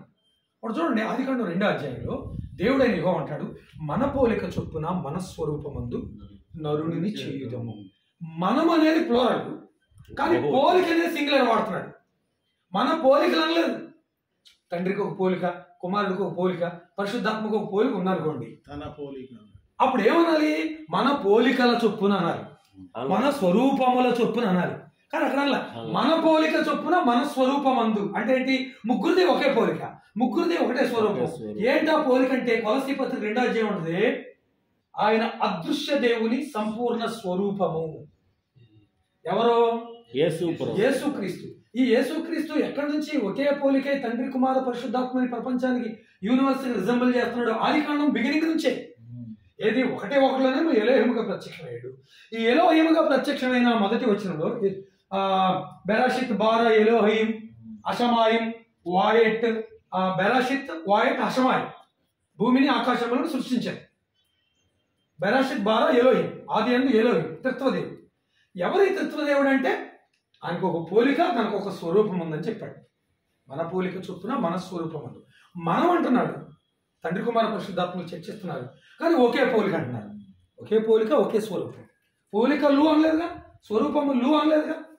సరే, ఈ పోలిక కంటే మళ్ళీ బైబిలే చెప్తుంది, ఆయన అదృశ్య దేవుని సంపూర్ణ స్వరూపి అయి సర్వ సృష్టికి ఆది సంభూతుడై ఉన్నాడు. ఎవరైనా బిగినింగ్ అంటే దేవుని స్వరూపము క్రీస్తే. ఈయనే రాయి, ఆ రాయే ఈ విగ్రహం యొక్క కాలమే పడింది. ఇది మొత్తం ఎక్కడదక్కడే తుత్తినీలైపోయింది, అడ్రస్ లేదు. కనుక క్రీస్తు యేసు నామమును ప్రివేల్ చేయగలిగిన కింగ్డమ్ కానీ రిలీజియన్ కానీ ఉండదు, కానీ పుట్టుకొస్తాయి. ఎక్కడ ఎందుకు మొన్న హైదరాబాద్లో బుట్టదలు వేసింది, బుట్టపిల్ల లేచి ఇక మొదలెట్టింది, ఒరే భూమి మీద ఉండగా నన్ను బాధ పెట్టారు, ఇప్పుడు కూడా బాధ పెడతారంట, పాపాలు మానుకోరంట అనే ఒక బోటం వేస్తుంది అక్కడ టప్పు. ఇక దేశం అంతా ఆ పిల్ల దగ్గరికి వెళ్తారు. చిన్నపిల్లే అవి ఉంటారు. ముసలి అంటే మనం అనుకోవచ్చు ఏదో మైండ్ చెడిపోయింది వయసుని బట్టి, ఏదో టక్కేసిందండి పిల్లలు చూడలేదని ఇరుగు పొరుగుల దగ్గర అనుకోవచ్చు. ఈ పిల్లకి ఏమైంది, సరే అయ్యింది, సరే అయిపోయింది. ఈ ఒక 4-5 సంవత్సరాల క్రితం మీరు గమనిస్తే మన ఏపీ అంతా కూడా ఒక బుడ్డోడిని తిప్పారు కొన్ని రోజులు. 10 సంవత్సరాల కుర్రోడిని మైక్ ఇచ్చి ఆ బుడ్డోడి స్టేజ్ ఎక్కి వాడిని గద్దించేయటం, పెద్ద పెద్దవాడిని పాపం చేస్తున్నారు, అది చేస్తున్నారు, ఇది చేస్తున్నారు. ఆ వయసులో అలా అరిస్తే ఏమవుతుంది తెలుసా, వెనకాల న్యూరాన్స్ అని ఉంటాయి, ఎదిరిపోయి మైండ్ ఇరిపోతుంది. యుక్త వయసుకు వచ్చేటప్పటికి బ్రెయిన్ ఖరాబ్ అయిపోతుంది. ఆ పిల్లల్ని ఎందుకు అట్లా చేస్తున్నారండి, ఇట్లాంటి రకరకాల నాటకాలు. ఇక వాడు ఎన్ని రకాలుగా టక్కులు, ప్రాంక్స్ అంటాం కదా, ప్రాంక్కి తెలుగు పదం టక్ అండి. ఎన్ని టక్కులు వేయాలో అన్ని వేస్తాడు తప్ప దీనివల్ల ఏమీ జరగదు. కానీ ఇవి ఎప్పటి వరకు జరుగుతాయి, ఈ 1000 ఏళ్ల పరిపాలన స్టార్ట్ అయ్యే వరకు. ఇంకో మాటలో చెప్పాలంటే ఈ చిల్లర ట్రిక్స్ ఏమో మహాశ్రమల ముందు వరకు జరుగుతాయి. మహాశ్రమల కాలంలో జరుగుతాయండి అసలు మోసాలు. ఎందుకు జరుగుతాయి చెప్పండి. కొలసీ పత్రిక 2 దశలోని పత్రిక 2వ అధ్యాయంలో తెలుసా, ఇది వరకు అడ్డగించుచున్నవాడు మన మధ్యలోంచి తీసివేయ వరకే అడ్డగించుచున్న పరిశుద్ధాత్మ వధువు సంఘంతో పాటు మధ్యాకాశం వెళ్ళిపోతాడు. ప్రపంచ చరిత్రలో ఎన్నడూ జరిగినంత డార్క్ పీరియడ్ ఆ 7 సంవత్సరాల శ్రమంలో ఫస్ట్ 3.5 years లో జరుగుతుంది. 7 సంవత్సరాల శ్రమంలో మళ్ళీ అర్ధవారం ఉంది కదా, ఆ అర్ధవారంలో జరిగే అంత మోసము అంతెంత కదా. ఇంగ్లీష్ బైబిల్ అంటాడు హీ విల్ పెర్ఫార్మ్, 2వ అధ్యాయం మీరు తర్వాత చదువుకోండి, 2వ దశలోని పత్రిక చాలా బాగుంటుంది. 2వ అధ్యాయం he will perform counter fit మిరికల్స్ అని ఉంటారు. కౌంటర్ ఫిట్ మిరికల్స్ అంటే డూప్లికేట్ అద్భుతాలు చేయటం మొదలు పెడతారు. ఇప్పుడు చూడండి, స్టేజ్ మీద వాడు ప్రార్థన చేస్తాడండి, కాసేపు ఒకే పదాన్ని తీసుకుని అటు ఇటు కాసేపు మాట్లాడతాడు.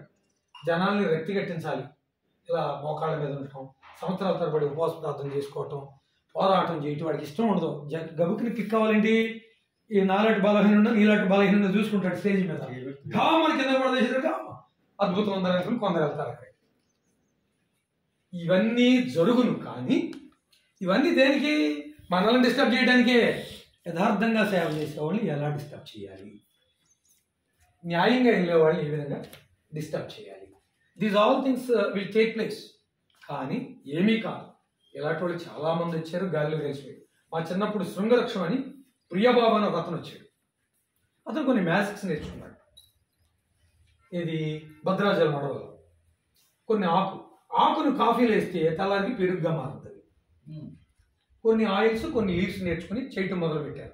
ఇక విదేశాల నుంచి కూడా చేయటం మొదలు పెట్టారు. అక్కడికి భీమవరం దగ్గర స్పెషల్ ట్రైన్ వేసింది గవర్నమెంట్ అక్కడ. సో ఆఫ్టర్ దాట్ అతను ఈగో పెంచుకున్నాడు. ఇక నేనే దేవుడిని అనే స్థాయికి వెళ్ళాడు. ఎవరైనా ఇదే పరిస్థితి అండి, తనను తాను తగ్గించుకునేవాడు ఎప్పటికైనా. ఇప్పుడు నేను వచ్చాను, కాసేపు కూర్చుని తప్పేం కాదు. ఏమవుతుంది, ఈ ఉండొచ్చు ఉండకపోవచ్చు. తన పైనుంచి నాకు సర్టిఫికేట్ ఇచ్చాడు, ఎప్పటికి ఎలా ఉంటామని దేవుడు. ఏమీ లేవు, ఎవరికి గ్యారెంటీ లేదు. అవి ఉన్నాయి. సరే, ఇది అయింది కదా, ఏమైందో చెప్తానండి. వీళ్ళు ఎలా అంతమైపోతారో చెప్పడం గురించి చెప్పాను. ఈ మ్యాజిక్స్ జరుగుతున్నాయి, మనుషులు వస్తున్నారు, ప్రార్థన చేస్తున్నాడు మనడు. లాస్ట్కి వీడికి రోగం వచ్చింది. ఈ పసరు కదండి ఆయుర్వేదిక్ సంబంధించి, పసరు పెరిగిపోయి ఇన్ఫెక్షన్ పెరిగిపోతుందండి, అది బ్రెయిన్కి ఎక్కేస్తుంది. ఇది బ్రెయిన్కి ఎక్కి సాగు దగ్గరికి వస్తుంది, నీరసం అయిపోతున్నాడు మనిషి. మెడిసిన్కి వెళ్తానుగా జనాలు ఊరుకోరు, జనాలందరూ బాగు చేస్తాను నువ్వు పెట్టి వెళ్తా ఉంటారు. వెళ్ళకుండా ఉంటాగా ఇదేమో పైచ్యం ఎక్కువైపోయి ఇన్ఫెక్షన్ పెరిగిపోతుంది, ఊగిపోతున్నాడు మనిషి. ఈగో ఎక్కువైపోయింది, దెయ్యాలు పట్టుకున్నాయి. లాస్ట్లో అన్నాడు నేను చచ్చిపోతే నేను సమాధి చేయొద్దు, 3వ రోజు లేపుతాను అన్నాడు. సాతాను ఆవరించిన తర్వాత మనిషి ఏం మాట్లాడతాడు, వాడు కంట్రోల్లో ఉండడు కదా. నిజంగా చచ్చిపోయాడు కొంతకాలం. శిష్యులు ఉంటారు కదా, బాబా గిరిని కొంతమంది చెంచాగిరి బాగా అలవాటు ఉంటుంది వాళ్ళకి. ఒకరిని పొగడతాం మొదలెట్టారంటే ఆ నరకానికి వెళ్ళిన తర్వాత కూడా పొగుడుతారు, నరకానికి వెళ్ళా కూడా పొగుడుతారు, అక్కడ కూడా వేడి పెరగాలని మీకు. సరే అయితే ఏమైందంటే నిన్న మిస్టాలజీ చెప్పారు కదా మీరు, మిస్టాలజీలో నరకంలో స్థానాలు ఉన్నాయి, పరలోకంలో కూడా స్థానాలు ఉన్నాయి, అది తర్వాత చెప్తారు. సరే జరుగుతుంది కదా, ఈ శవాన్ని పాతి పెట్టినట్లేదు, చుట్టూ చేరి ఊరోళ్ళు మాట ఇంటలేదు. పోలీస్ డిపార్ట్మెంట్కి రిపోర్ట్ వెళ్ళింది, భీమవరంకి డిఎస్పీ ఆఫీస్కి రిపోర్ట్ వెళ్ళింది. ఏంటంటే ఇక్కడ భీమవరంకు నర్సపూర్కి వెళ్ళింది పక్కన, పాతి పెట్టినట్లేదు అంటే శవం కంపు కొట్టేందుకు పురుగులు పడిపోతుంది. ఇంకా వాళ్ళు వచ్చి ఇక్కడ తన్నేసేసి వాడిని పూర్తి చేశారు. ఏమైపోయింది, ప్రపంచం ఇతర దేశాల నుంచి కూడా ఫ్లైట్ల మీద వచ్చారు కదా, దే వోంట్ స్టాండ్, అవి ఉండవు. ఇట్లాంటి వాళ్ళు ఇంకా లెగుస్తారు. చిన్నప్పటి నుంచి మాకు అలవాటు, మా నాన్న మా తెలివి తక్కువతనంగా చాలా ప్రార్థన చేసేది, ఎక్కడ అద్భుతం జరుగుతుందంటే అక్కడ పరిగెత్తే మమ్మల్ని రమ్మనేది. మా అమ్మగారు మరి ఎందుకనేదో అంటే వాళ్ళ దగ్గర అద్భుతాలు లేదు, నేను రావాలా, ఇంట్లో బైబిల్ లేదా, ఎంతైనా వెళ్ళలేనా అనేది. ఏమో ఏం మొండిదనం మాకు కొంచెం మేలైంది. అసలు వీళ్ళిద్దరూ మేనత్తా మేనకూడదు, అమ్మో ఇది కటికిదా మీద మాట ఏందనుకుంటా వెళ్ళిపోయి అటు వెళ్ళి ఉంటే అక్కడ ఎక్కడ చచ్చిపోయేవాడు మా పాటి మీద. ఏం మొండిదనం మొక్కత్తం మాకు తర్వాత కొంత మేలైంది మా అమ్మగారిని. అర్థమైందంటారు మీకు. సరే, ఇది బైబిల్ ట్రాన్స్లేషన్ గురించి మీరు 2 మాటలు చెప్తాను. ఇందాక చెప్పిన దాంట్లో అంకులు మీకు మంచిగా ఇంట్రడక్షన్ ఇచ్చారు, దాంట్లో క్లారిటీ ఇవ్వాలి. ఇప్పుడు బైబిల్ని ఇంగ్లీష్లో ట్రాన్స్లేట్ చేశారు కదా, మనకి ట్రాన్స్లేటర్లుగా ప్రపంచానికి ప్రాముఖ్యమైన ట్రాన్స్లేటర్లుగా 2 పేర్లు ఉంటాయి. ఒకటి జాన్ విక్లిఫ్, రాసుకోండి, ఒకటి జాన్ విక్లిఫ్, 2 విలియం టిండే, తర్వాత మార్టిన్ లూథర్ అని తర్వాత చెప్తాను. ఇది ఒకటి ఎవరమ్మా, JOHN John, WYCLIFFE John Wycliffe. Number 2 is William Tyndale, TYNDALE, Tyndale. John Wycliffe and William Tyndale, ఇలా గురించి కొంచెం క్లారిటీ ఇవ్వాలమ్మా. ఈ జాన్ విక్లిఫ్ ఈయనకంటే 200 years బ్యాక్, 200 సంవత్సరాలు 200 సంవత్సరాల ముందు ఆయన జాన్ విక్లిఫ్. అప్పటికి జాన్ విక్లిఫ్ గారు బైబిల్ని తర్జుమా చేసేటప్పటికి అచ్చు యంత్రము కనుగొనబడలేదు. అదొకటి రాసుకోండి. జాన్ విక్లిఫ్ గారు తయారు చేసేటప్పటికి కనుగొనబడదు. ఆయన ఏం చేశాడంటే ఒరిజినల్ హీబ్రూ గ్రీక్ నుంచి కాకుండా లాటిన్ వల్గేట్ బైబిల్ నుంచి ఇంగ్లీష్లోకి ట్రాన్స్లేట్ చేసాడు. అది మీకు అర్థం కావాల్సింది. జాన్ విక్లిఫ్ గారు ఒరిజినల్ హీబ్రూ గ్రీక్ టెక్స్ట్లకు వెళ్ళలేదు. ఆయన లాటిన్ వల్గేట్ బైబిల్ నుంచి ఆ 80 పుస్తకాల బైబిల్ చూడండి, రోమన్ క్యాథలిక్ది, దాన్ని లాటిన్ వల్గేట్ అంటారు. ఈ లాటిన్ వల్గేట్ బైబిల్ నుంచి ఇంగ్లీష్లోకి బై హ్యాండ్ ట్రాన్స్లేట్ చేసాడు ఈయన. నేను చెప్తాను, ఈ పాయింట్ వరకే లేచాను. బై హ్యాండ్ ఏం చేసాడండి, చేసాడు లాటిన్ వల్గేట్. ఈ లాటిన్ వల్గేట్ ఏమైందంటే దాంట్లో చాలా తప్పులు ఉన్నాయి. 1, 2 రాసుకోండి. లాటిన్ వల్గేట్లో కొన్ని తప్పులు ఉండటం, 2 ఆ 14 అప్రామాణిక గ్రంథాలు కూడా ఇందులో ఉన్నాయి. అపోక్రిపా అని ఉంది. 14 books ఆఫ్ అపోక్రిపా. ఈ అపోక్రిపాని ఏమంటారంటే మన ప్రొటెస్టెంట్ చర్చ్ వాళ్ళు నాన్ కెనానికల్ బుక్స్ అంటారు. అంటే అప్రమాణిక గ్రంథాలు. అంటే వీటికి హీబ్రూ ఎటిమాలజీ లేదు. ఏదో ఇది కూడా యెహోవా దేవుని గురించి ఉందని చెప్పి తీసుకొచ్చి కలపమంటారు. నేను కూడా నల్లగా ఉన్నాను, మీ ఆస్తిలో సగం వాటేయమంటే ఆయన పరిగెత్తిస్తాడు. ఎందుకు? అది కాదు లక్షణం, దానికి ఒక లెక్క ఉంది. ఇప్పుడు యెహోవా దేవుని గురించి ఉందని చెప్పి నువ్వు కూడా పుస్తకం రాసి కలపమంటే కలపరు. It should have some canons, దానికి కొన్ని ప్రమాణాలు ఉండాలి. అది నేను సార్ చెప్తా, 7 పాయింట్లు చెప్తాను మీకు ఏదైనా డౌట్ వస్తే అడగండి, రాసుకోండి. ముందుగా మీరు 1 వారం రోజుల ముందు ఆయనకి ఫోన్ చేస్తే సార్ ఈ పాయింట్ అని ఆ పాయింట్ మీద మొత్తం చెప్పకపోయినా, టాపిక్లో లేకపోయినా దాన్ని కొంచెం ఒక 5 నిమిషాలు వివరించి అప్పుడు ముందుకు వెళ్ళిపోతాను. అర్థమైందంట. మీతో చాలా పనులు ఉంటాయి ముందు రోజుల్లో. మాకు ఏదో మీకు సర్టిఫికేట్ ఇచ్చి వదిలేసి అనేవాళ్ళమేం కాదు. మీరు నమ్మకంగా నేర్చుకోండి, మాకు మించి దేవుడు మీకు చేస్తాడు. అర్థమైందంటారా? ఎప్పుడు కూడా దీనుడిని దేవుడు తోసివేయడు. కలిగిన వారి వద్దను, దీన మనసు గల వారి వద్దను ఆయన నివాసం. 57 యెషయా. సరే, ఇప్పుడు ఈయన ఏం చేశాడని చెప్పాను, లాటిన్ వల్గేట్ నుంచి తీసుకున్నాడు కదా, నాన్ కానానికల్ బుక్స్ ఉండవు. రెండవది, అందులో తప్పులు ఉండడం జరిగింది. అయినా బ్రీఫ్ మెసేజ్, రక్షణ వర్తమానం ప్రజలకు ఓపెన్ అయిపోయింది ఇది చేయటం వల్ల.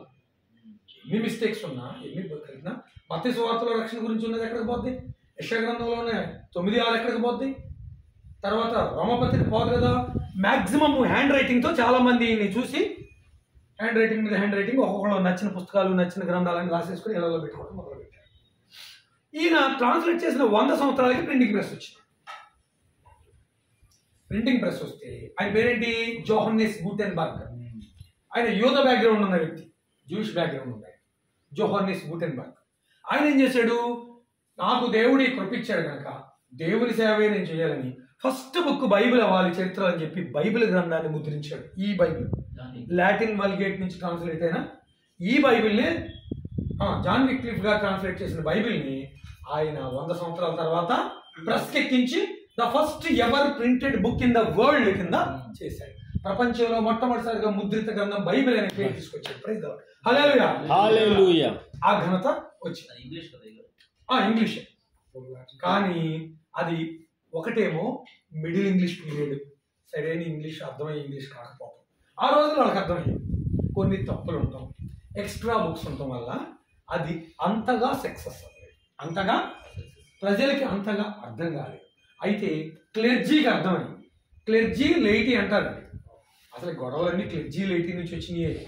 క్లెర్జీ అంటే బోధకుల గుంపని, లైటీ అంటే సామాన్యుల గుంపని వాళ్ళు పెట్టుకొచ్చారు. ఈ క్లెర్జీ లైటీ ఏం చేసిందంటే ఇక మనుషుల్ని తక్కువగా చూడటం, వీళ్ళేమో పెద్ద పెద్ద అంగీలు వేసేయటం. ఈ అంగీలు ఎందుకు చేస్తున్నారంటే కొన్ని రకాల పాపాలు కప్పెట్టుకోవడానికి బాగున్నాయి అంటే అది మనం డీప్గా చెప్పక్కర్లేదు. ఆడపిల్లలకు కొన్ని రకాలుగా, మగవాడికి కొన్ని రకాలుగా కవరప్ చేస్తుంది అంగీ. చేయి తీసేయండి అని చెప్పేసి కొందరు తీసేసారు. అప్పుడప్పుడు వేసుకోవడం తప్పని నేను అన్నాను, కానీ అది వేసుకోప్పుడు ఉన్నారు. మా పెద్ద ఆయన వేసుకుంటాడు, ఈయన వేసుకోడు. నేనే టై కడతాను, నేను కోట్ కూడా వేసుకోడు, టై కడతాను. టై ఎందుకు కడతానంటే డిసిప్లిన్ గుర్తు నాకు అంతే. మనిషి స్ట్రైట్గా నిలబడతాడు, టై కట్టుకుంటే స్ట్రైట్గా కూర్చుంటాడు. ఈ నెక్ ఇలాగ ఉండటం వల్ల నరాలు అదనం ఎక్కువసేపు మాట్లాడగలుగుతాడు. తలపాగా ఎందుకు కడతాడు చెప్పండి, మోపు మోసేవాడు ఎక్కువ బరువు మోయగలుగుతాడు తలపాగా గట్టి కడితే. ఈ కొన్ని ఉంటాయి కనుక నేను టై కట్టడం అనేది నాకు ఒక మంచి హ్యాబిట్. డిసిప్లిన్ గుర్తు, డిగ్నిటీ గుర్తు, హెల్త్కి మంచిగా. శీతల ప్రాంతాల్లో ఎందుకు కడతారంటే టై చలి ఇలా లోపలికి వెళ్ళకోకుండా కట్టి అప్పుడు కోట్ వేసుకుంటారు.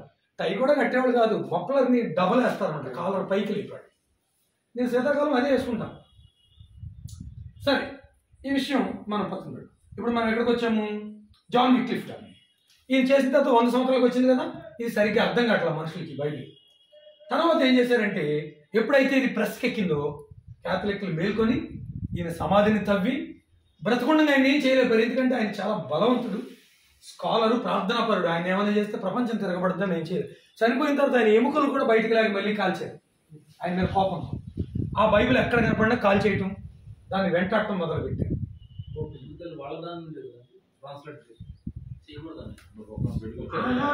బైబిల్ సామాన్యుడికి అర్థం కాకూడదు. అసలు బైబిల్ బయటికి తెచ్చింది జాన్ వెస్లీను, విలియం టిండేలు. అందరూ చెప్పుకునేదేమో మార్టిన్ లూథర్. సాతానుడికి తెలియదు ఎట్లా చూడండి. అసలు కష్టపడి త్యాగం చేసిన పేరు బయటకు వస్తాం, వాడికి ఇష్టం ఉండదు. యాక్చువల్గా మార్టిన్ లూథర్ ఏం చేశాడు, చిన్నపిల్లల బాప్తిసాలు అలాగే వదిలేశాడు. చిన్నపిల్లల బాప్తిసాలు అలాగే వదిలేశాడు. చర్చిల్లో విగ్రహాలు అలాగే వదిలేశాడు. కొన్ని ఇంపార్టెంట్ ఆయన సహమత్తం మేనత్త పనులు చేశాడు అన్ని. సాతానికి పెద్ద బాధ కలగాలి ఆయనతో. ఇంకొక భయంకరమైన సంగతి ఏంటి తెలుసా, ఆయన దర్శనంలో ఏం చెప్పాడంటే, నాకు ఒక దర్శనం వచ్చింది నేను మారుమనసు పొందినప్పుడు. నా పాపాల విషయం నేను పశ్చాత్తాపడుతూ బాధపడుతూ నేను తల వంచుకుని ఏడుతుంటే చర్చిలో నా పాపాలని గోడ మీద రాయబడినట్టు కనపడిని. నేను అందరూ దైవజనులు కనుక చెప్తున్నాను, గోడ మీద రాయినట్టు కనపడిని. కనపడితే నేనేం చేశానంటే ఏడుతున్నాను. అప్పుడు దేవదూత రెడ్ బాటిల్తో వచ్చింది, రక్తం కనపడింది. ఆ బాటిల్ తుడిచేసి రక్త పాపాలను తుడిచేసినట్టుగా నాకు కనపడి నేను క్షమించాను పోవాలని నాకు కనపడితే అప్పుడు నేను బయటకు వచ్చానని చెప్పాడు. అది ఎంత కీడు చేసింది తెలుసా? వారు మనసు పొందిన కొత్తలో మాకు బాప్టిజం తీసుకోవడం ధైర్యం జరిపేది కాదు. మాకు కూడా మార్టిన్ లూథర్ కనపడినట్టు కనపడితే బాగుండని ఎదురు చూసేవాడు. ఈ విశ్వాస ప్రమాణాన్ని తొక్కేసింది ఆ మాట. మీకు అర్థమైందండి? చాలా మంది చూడండి, దేవుడు కనపడేదాకా బాప్టిజం ఉండని చుక్కలు చూపిస్తారు మనకి. అలా వాళ్ళలో కొంచెం మంచివాళ్ళు ఉన్నారు, వాళ్ళలో కొంచెం మంచివాళ్ళు ఉన్నారు. ఈ మధ్యలో వాళ్ళు ఎక్కువ చేశారు. వాళ్ళు ఏమన్నారు, ఏదన్నా సూచన కనపడితే ఇస్తానంటారు ఎల్ఈఎఫ్. అది కొంచెం పర్లా. కొంతమంది డైరెక్ట్గా దేవుడు కనపడాలంటారు. ఇక కనపడదు వినపడదు ఈ రెండు పదాలు. మరి ఈ బైబిల్ అంతా ఎందుకు రాయించేయండి ఇది? ఇప్పుడు ఆది యందు వాక్యము నేను, వాక్యము దేవుని ఎద్దుండు, ఆ వాక్యమే ద వర్డ్ ఈస్ గాడ్ అన్నాడు. వాక్యమే దేవుడు. దీని ద్వారా ఏమవుతుంది? విశ్వాస సూత్రం పక్కకు తప్పుకుని క్రియల సూత్రం ముందుకు వచ్చారు. కనపడాలి,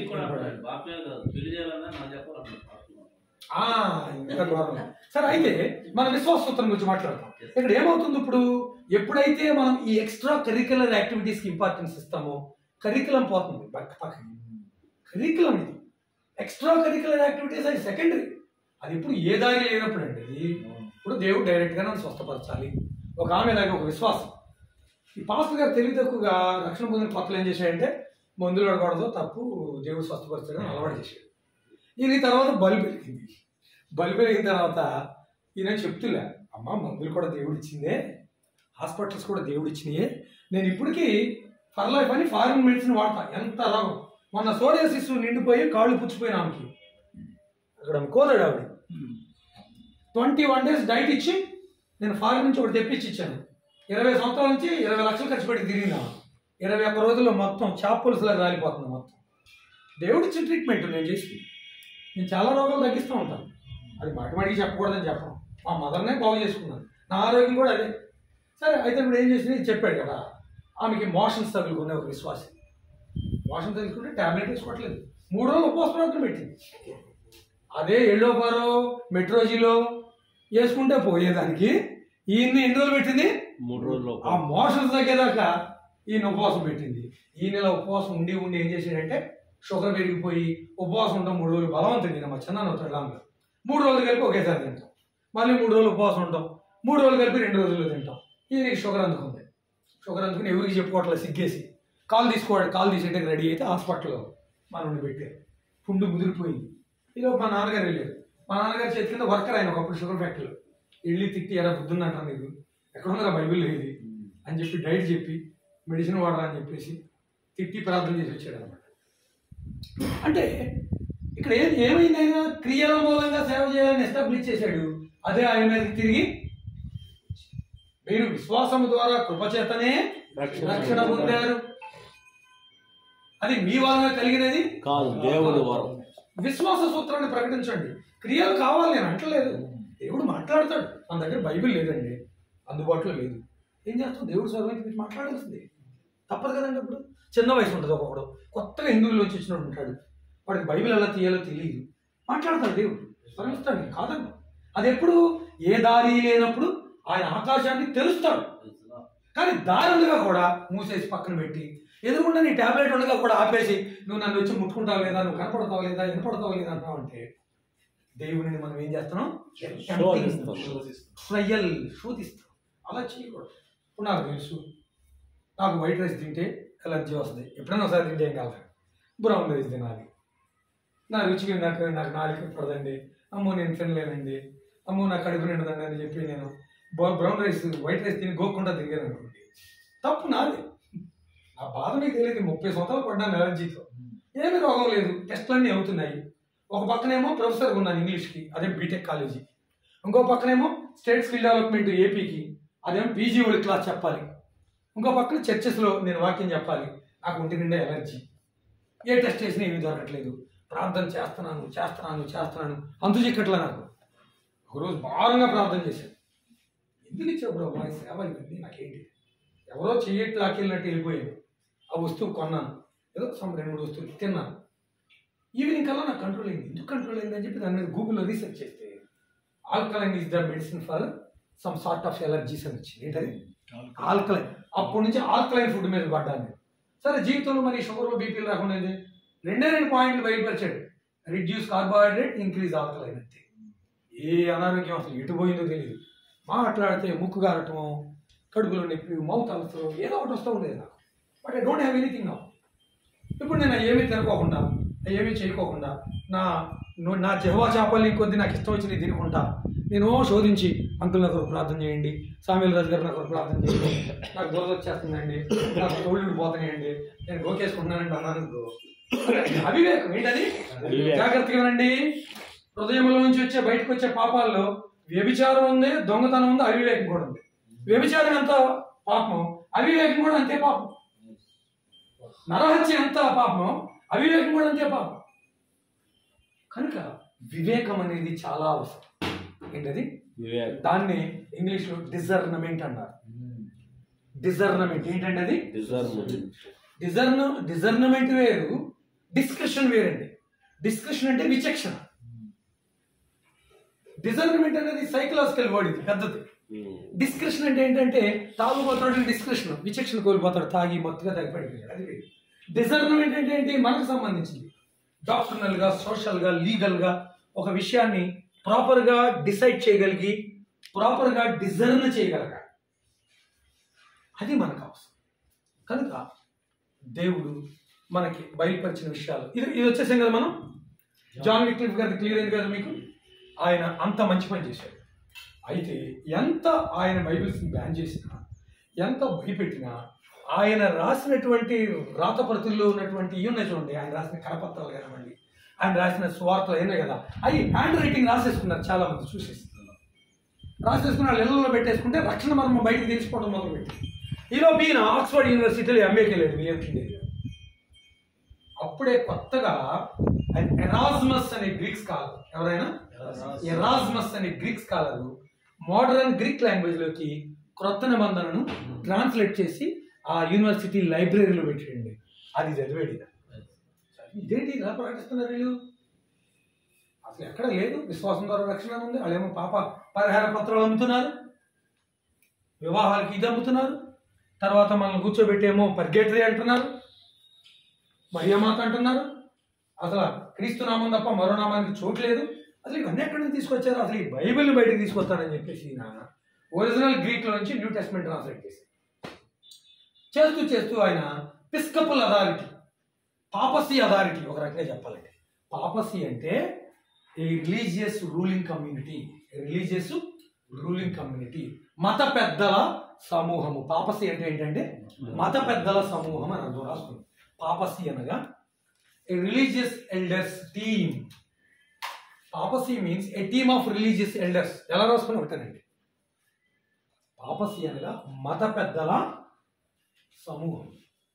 ఏంటి చెప్పింది అని చెప్పేసి ఈయన చూస్తే వాళ్ళు చెప్పిన దానికిను ఎరాజ్మస్ ట్రాన్స్లేట్ చేసిన గ్రీక్ న్యూ టెస్ట్మెంట్కి సంబంధం పొంతన లేదు. వెంటనే పాపసీ యొక్క అథారిటీ కొరకు వెతికి లండన్ బిషప్ టన్స్టల్ దగ్గరికి వెళ్తాడు. ఫస్ట్ ఎవరి దగ్గరికి వెళ్ళాను?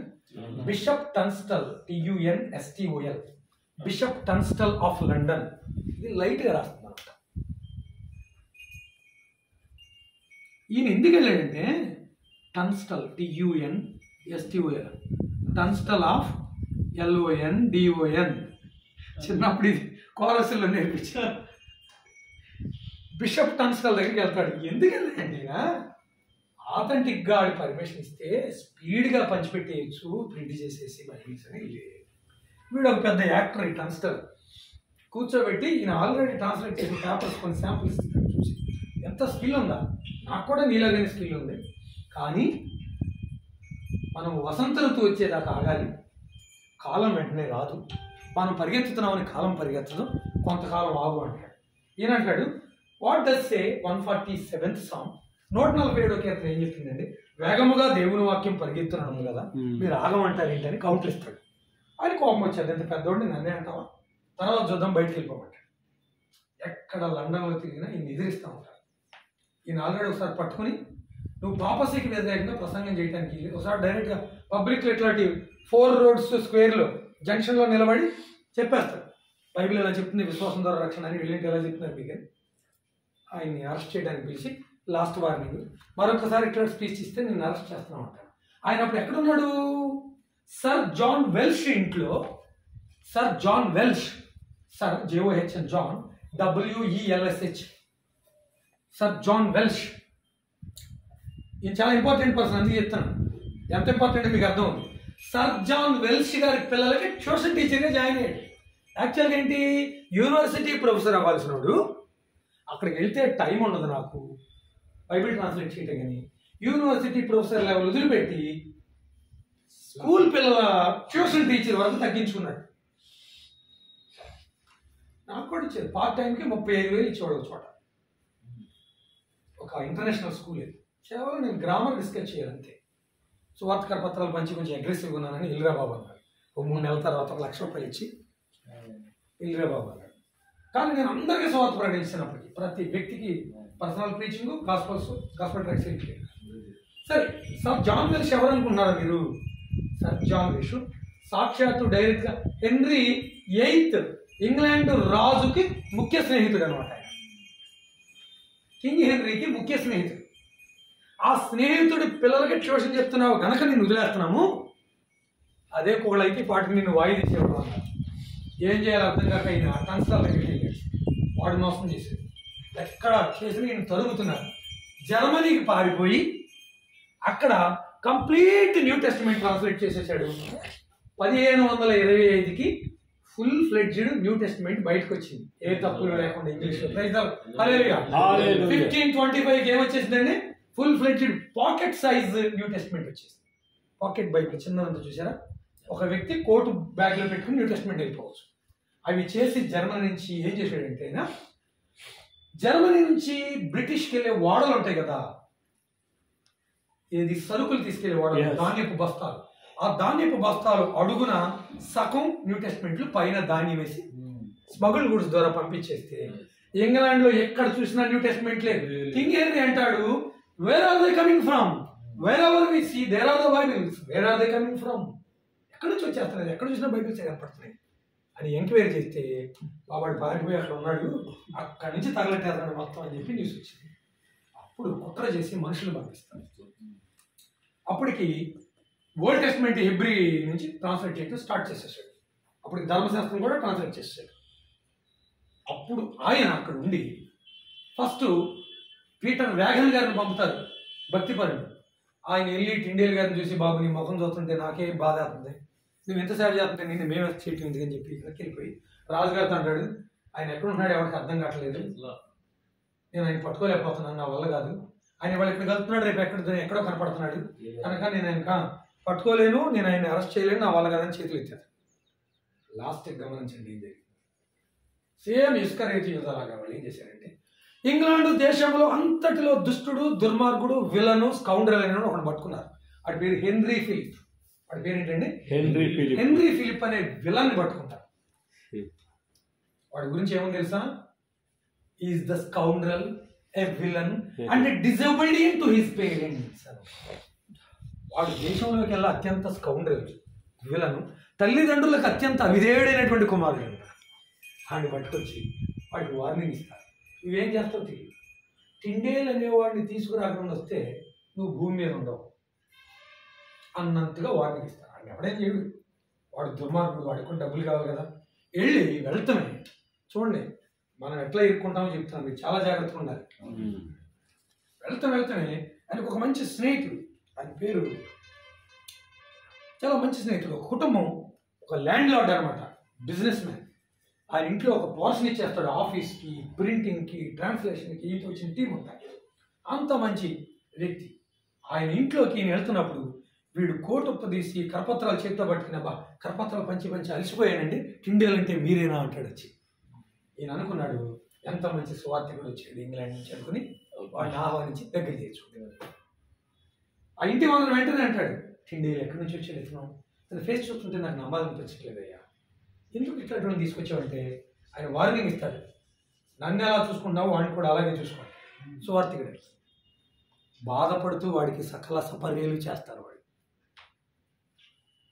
నమ్మించి ఆయనతో ఉండి ఇన్ఫర్మేషన్ అంతా తీసుకుంటాడు. దాదాపు 1 సంవత్సరం పాటు ఇంగ్లాండ్కి ఎప్పటికప్పుడు ఇన్ఫర్మేషన్ పంపిస్తూ అక్కడ నుంచి సోల్జర్స్ని తీసుకొస్తాడు. ఈలోపు ప్రింట్ అవుతున్నటువంటి ప్లేస్లో పీటర్ క్వింటల్ అనేటువంటి వ్యక్తి ప్రింటింగ్ ప్రెస్లో new testament old testament print అవుతున్నప్పుడు అక్కడ ఆ ప్రింటింగ్ ప్రెస్లో ఉన్న ఒక వ్యక్తికి తాగించి బాగా మొత్తం ఇంకా మిగతా ఇన్ఫర్మేషన్ ఎక్కడ ఉన్నాయి, ప్రోతలు ఎక్కడ ఉన్నాయని కనుక్కుంటారు. కనుక్కుని వీడు హెన్రీ ఫిలిప్ అంత సెట్టింగ్ చేసిన తర్వాత ఫైనల్గా ఇంగ్లాండ్ నుంచి సోల్జర్స్ని పిలిచి ఒక మధ్యాహ్న కాల సమయంలో భోజనానికి ఆహ్వానిస్తాడు. వీడు మన ఇద్దరు మిత్రులు కదా, కలిసి భోజనం చాలా కాదండి, let us go to some hotel అంటాడు. సరే కలిసి వెళ్దాం అనుకుని అమాయకంగా వదకుతే పడే గురిలాగా వెళ్తాను. దగ్గరికి వెళ్ళిన తర్వాత నేను డబ్బులు మర్చిపోయించానండి. నువ్వు డబ్బులు మర్చిపోతే నేను నీ స్నేహితుడు కదా, నా దగ్గర డబ్బులు నేను తీసిస్తానే ఉంటాడు. భోజనం హాల్లోకి వెళ్తాను ఉంటాడు. సోల్జర్స్ వచ్చి అటు ఇటు కొట్టుకుంటాడు. వాట్ ఈస్ దిస్ అంటే he is the Tyndale, arrest him and take him away అంటాడు గట్టిగా. టిండేల్కి ఏమర్థం కాదు, ఇదేంటాడు he is the Tyndale, arrest him and take him అంటే అప్పుడు వెహికల్గానే అవుతారు. గుండె పగిలిపోయింది టిండేల్. అమ్మ నా వెనకాల తిని నా సొమ్ము తిని నన్ను ఎలా పట్టించావా? వెంటనే తీసుకెళ్ళి ఆయన్ని వుల్వర్దీ క్యాసిల్లో పెట్టారు. ఇంగ్లాండ్లో ఎక్కడ పెట్టారు? వుల్వర్దీ క్యాసిల్లో. ఆ వుల్వర్దీ క్యాసిల్లో ఉండి ఆయన చీకటి గదిలో పెట్టారు. అక్కడ ఆయన ఏం రాస్తారంటే a scholar and the best. ఆయనకి 3 బిరుదులు ఉన్నాయి విలియం టిండేల్ గారికి.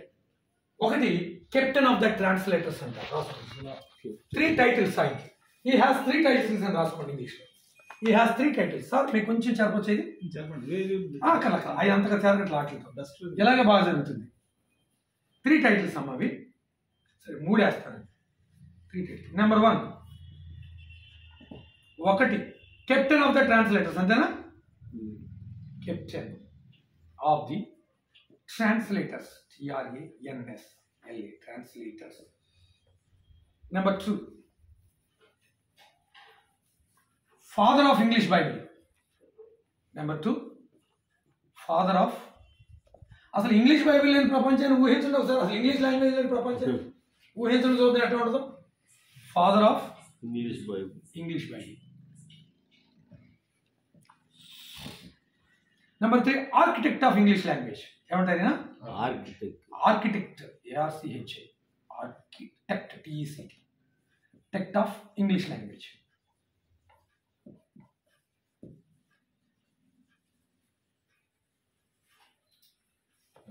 అసలు ఈయన ట్రాన్స్లేట్ చేసిన తర్వాతే మోడర్న్ ఇంగ్లీష్ పీరియడ్ స్టార్ట్ అయింది. అప్పటి వరకు దాన్ని మిడిల్ ఇంగ్లీష్ పీరియడ్ అనేవాడు. ఈయన జైల్లో పెడితే ఆ చీకటి గదిలో ఉండి సరైన ఆహారం లేక, సూర్యుని వెలుగు లేక ఈయనకి సైనస్ స్టార్ట్ అయిపోయింది. తలపోటు, వేదన, భయంకరమైన చలి రాతి కట్టడంలో పెట్టి అప్పుడు ఆయన అడిగారు, టిండేల్ నీకేం కావాలంటే నాకేమీ వద్దు, నాకు ఒక దీపం, హీబ్రూ డిక్షనరీ, కొన్ని పేపర్లు, నా ఇంక్ బాటిల్ నాకు ఇప్పించండి చాలు అన్నాడు. అన్నం అడగలేదు. తర్వాత ఈ చలిలో నేను తట్టుకోలేకపోతున్నాను, నాకు దయచేసి కొన్ని స్వెటర్లు ఇవ్వండి అన్నాడు. ఆ స్వెటర్లు వేసుకుని ఆయన ఓల్డ్ టెస్టమెంట్ని 80% మొత్తం, మా ఓల్డ్ టెస్టమెంట్లో 80 to 85% ఆ వుల్వర్దీ క్యాసిల్లో ట్రాన్స్లేట్ చేశాడు హెబ్రీ నుంచి. విషయం ఏంటంటే జాన్ విక్లిఫ్ గారు వల్గేట్ నుంచి, లాటిన్ నుంచి అది వేరు. ఈయన ఏం చేశాడు? హీబ్రూ నుంచి ఓల్డ్ టెస్ట్మెంట్ని ట్రాన్స్లేట్ చేశాడు, గ్రీక్ నుంచి న్యూ టెస్ట్మెంట్ చేశాడు. అంటే ఒరిజినల్ టెక్స్ట్ని పట్టుకున్నాడు. అది చేస్తూ ఆయన ఏం చేశాడు తెలుసా? జైలర్ కుమార్తెని, జైల్లో ఉన్న ఎంప్లాయీస్ని, చుట్టుపక్కల వారిని రక్షణలో నడిపించారు. So things were going on in that way. జరుగుతుండగా ఆయనకి ట్రయల్ దగ్గరకు వచ్చింది. ఆయన తర్వాత ఆ మిగిలిపోయిన 5 to 10% ఉంది కదా బైబిల్, ఆయన స్నేహితుడైనటువంటి ఆయన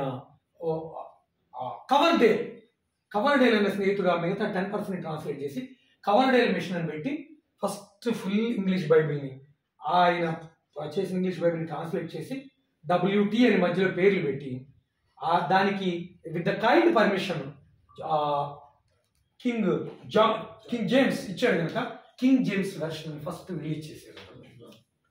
అయితే ఇక్కడ జరిగింది ఏంటంటే ఆ ట్రయల్ దగ్గరికి వస్తున్నప్పుడు ఆయన తీసుకెళ్ళి బైబిల్ అంతా కూడా అప్పటికి ఆల్మోస్ట్ అలా అయిపోయింది. మరి ఏంటి నీ చివరి కోరిక అంటే, ఆయన నాకు చివరి కోరిక ఏమి లేదన్న తర్వాత ఆయన కట్టేసి చంపేసే ముందు ఫస్ట్ ఆయన యాక్చువల్గా అలాగా ట్రాన్స్లేట్ చేసిన వాళ్ళు ఆ రోజుల్లో ఉన్న పరిస్థితి ఏంటంటే చిన్న పిల్లలు సైతము పరలోక ప్రార్థన ఇంగ్లీష్లో చెప్తే లాటిన్లో కాకుండా వాళ్ళ తల్లిదండ్రులు చంపేవాడు. ఎందుకు ఇది నేర్చుకొని ఇచ్చావు పిల్లలని? అంత తక్కువగా ఏం లేడు సాతానుగాడు. మణిపూర్లో జరిగిన సంఘటన ఆశ్చర్యపడక్కర్లా. ఇప్పుడు మనకు కూడా చేస్తాడు అవకాశం ఇస్తే. వాడు అవకాశం దొరక చూస్తున్నాడు కానీ సాతానుగాడి దగ్గర కొంచెం జాలి ఉంటుందేమో, కొంచెం మంచి ఉంటుందేమో, ఫోన్లేమని వదిలేస్తాడేమో అని ఇప్పుడు అనుకోకండి. వాడికి అవకాశం దొరకలేదు కనుక మనం బ్రతకెళ్తున్నాడు అంతే. మనం వాడిని ఫాస్టింగ్ ప్రేయర్తో, వాక్య పరిచర్యతో, విశ్వాసంతో వాడి మెడ మీద కూర్చోవాలి తప్ప కాలు తీసామా నెత్తి మీద ఎత్తాడు. Don't under estimate. వాడి దగ్గర జాలి, దయ్యా, ఎక్స్క్యూజ్ ఉండనే ఉండదు. సరే, ఆయన్ని ఇలా చంపేవాడు. కానీ ఆయన the best scholar in the world అవటం వల్ల సజీవ దహనం చేయకూడదని ఫస్ట్ ఆయన మెడను నులిమి చంపారు.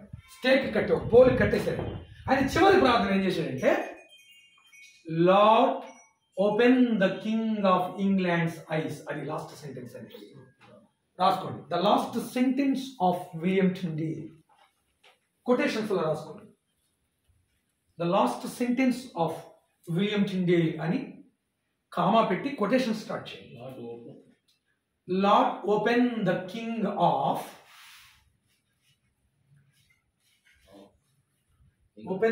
Of England ice. నేనే ఈ సెంటెన్స్ చెప్తున్నాను చోట ఒకటికి నేర్చుకోవటం అలవాటు ఉంటుంది కదా. సారా సెంటెన్స్ తప్పు కదండి అంటే Lord open the eyes of England king అనాలనుకుంటాడు.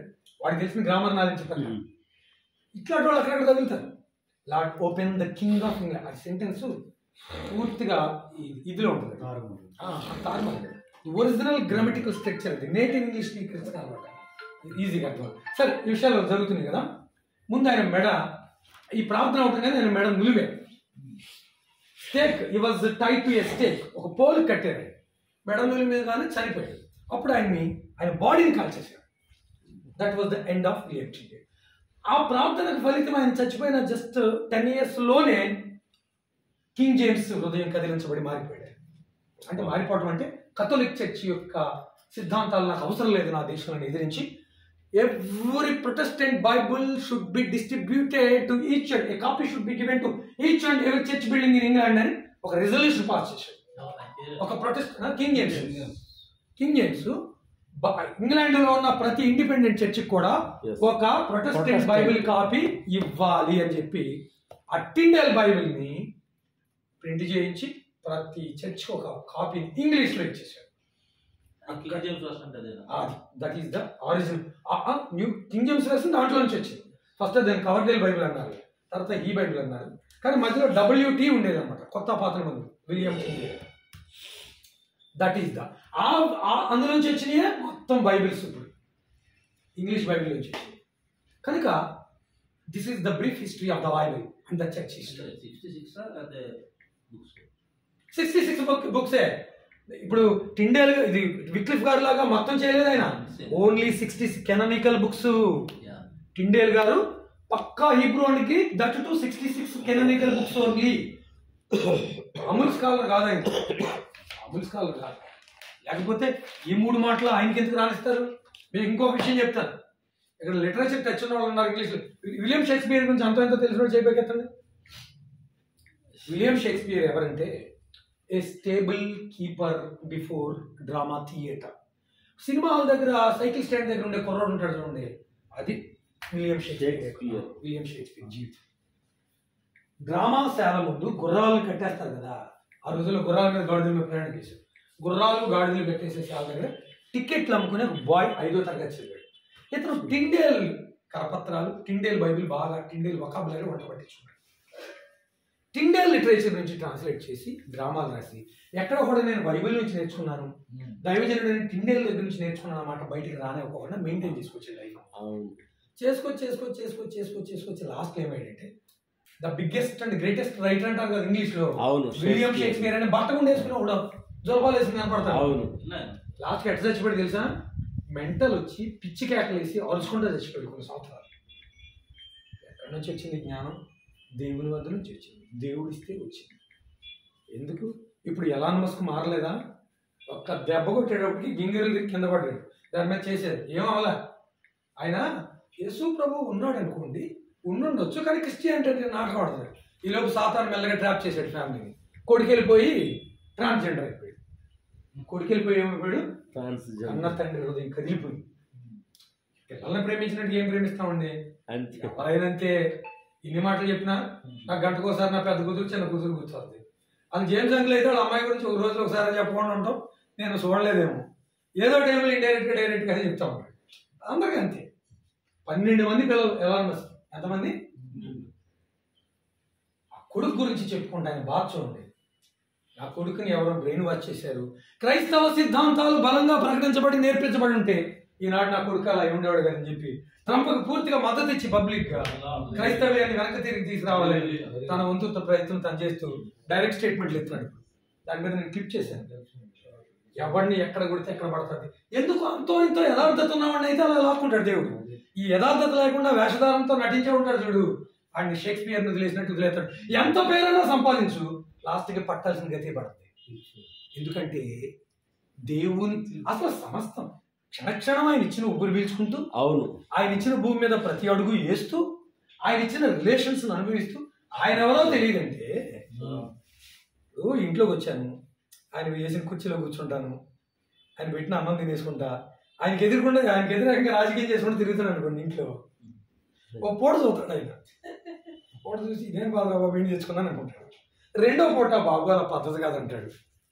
మూడో పూట కొంచెం మెల్లగా కర్ర అప్పుడే తీసుకోడు, మెల్లగా పొగడతాడు, ఏమన్నా చోటు సరిపోవట్లేదు, కుదరట్లేదు. నాలుగో పూట మెల్లగా మెడట్టుకుంటాడు. కారణం అది ఆయనకి ఇచ్చాడు దేవుడు. అవి సృష్టి ఆయన జ్ఞానాన్ని, ఆయన తెలివిని, ఆయన ఊపిరిని తీసుకుంటూ ఆయన ఎవరో తెలియదన్నంత నడిస్తే ఆయన మరి దుర్గతికి అప్పగించడం ఎవరినైనా అది న్యాయం కాదు. అది ఎంతైనా న్యాయం. It is far more legal and logical. కనుక ఇలాగ మన చేతుల్లోనికి బైబిల్ రావడం స్టార్ట్ అయింది. That is the etymology of original Bible nowadays in the world. అది ఒక బ్రీఫ్ హిస్టరీ. కనుక బైబిల్ హిస్టరీ మీరు లింకప్ అయిపోతుంది వరల్డ్ హిస్టరీలో. యాక్చువల్గా టు బి ఫ్రాంక్ ఏంటంటే సార్, మనం వరల్డ్ హిస్టరీ డివినిటీ వాళ్ళకి లేదు, ఒక్క బీసీఎస్ బీటీహెచ్ వాళ్ళకి మాత్రమే వరల్డ్ హిస్టరీ. వీళ్ళకి ఏంటంటే church history, English Bible history, missionary history ఇవి పెట్టేవండి. అర్థమైందంటే వరల్డ్ హిస్టరీ డేట్స్ అవి తర్వాత మనం నేర్చుకున్నాము. సాధ్యమైనంత వరకు మీకు అందరికీ అని నేను అన్నాను, కొందరు తెలిసిన వాళ్ళు ఉన్నారు, ఫ్యాకల్టీస్ కొంత మంచి వాటిని నేర్పుతున్నారు, మీకు పర్లేదు. మీరు కూడా ఇంకేదైనా పర్టికులర్ టాపిక్ మీకు కావాలంటే 3 రోజులు 4 రోజుల ముందు ఆయనకి మెసేజ్ చేస్తే ఆ దిశగా కొంచెం ఎక్స్ట్రా నోట్స్ ప్రిపేర్ చేసుకుంటారు వాళ్ళు. ప్రపంచ చరిత్రలో బైబిల్ ట్రాన్స్లేషన్ హిస్టరీ మనకి ఆయన తర్వాత అథనేషియస్ తర్వాత అథనేషియస్ ఫస్ట్ బైబిల్ని బిషప్ ఆఫ్ అలెగ్జాండ్రియా అథనేషియస్ 66 గ్రంథాలలో చోటు చేర్చి టాప్ బిబ్లియా అని పేరు పెట్టింది ఆయనే. టాప్ బిబ్లియా అంటే దా బైబిల్ అని అర్థం అండి. రాసుకోండి పాయింట్. అలెగ్జాండ్రియన్ బిషప్ అయిన అథనేషియస్, అలెగ్జాండ్రియన్ బిషప్ అయిన అథనేషియస్ అంటే తిరుగుతులేదు, ఏమో లైట్గా రాతుందని ఉత్సాహం కొంచెం బ్రేక్ అవుతుంది అంతే. అలెగ్జాండర్ బిషప్ అయినటువంటి అలెగ్జాండ్రియన్ బిషప్. అలెగ్జాండర్ అంటే ఎక్కడో లేదండి, అది ఐగుప్తులో ఒక సిటీ పేరు అలెగ్జాండ్రియా అని. మీకు మరో విషయం చెప్తా. ఫస్ట్ సెప్టాజింటు 70 రోజుల్లో ట్రాన్స్లేట్ చేశారు, గ్రీక్లో కన్నా ఉంటుంది. ఎందుకు చేశారు అనుకున్నారు? అది అలాగా ఈ ఇజ్రాయేల్ అందరికీ ఎబ్రి రాట్లా, ఎందుకు ఇతర దేశాలకు చెదిరిపోయారు. ఇజ్రాయేల్ ఎక్కువ మంది ఐగుప్తుకి చెదిరిపోయి అక్కడ సెటిల్ అయిపోయారు, వాళ్ళకి ఎబ్రి రాదు. వాళ్ళకి మరి ఈ టనోకి అర్థం కావాలంటే ఎలాగా? అందుకు గ్రీక్ సామ్రాజ్యం పరిపాలిస్తుంది కనుక ఈ పాత నిబంధన ఏం చేశారంటే గ్రీకులోకి తర్జుమా చేశారు. ఇది చెదిరిపోయిన గ్రీకు సామ్రాజ్యంలో ఉన్న యూదులకు అర్థం కావాలి. Old Testament. Thank you. Athanasius నాకు స్పీడ్ ఎక్కువ కదా.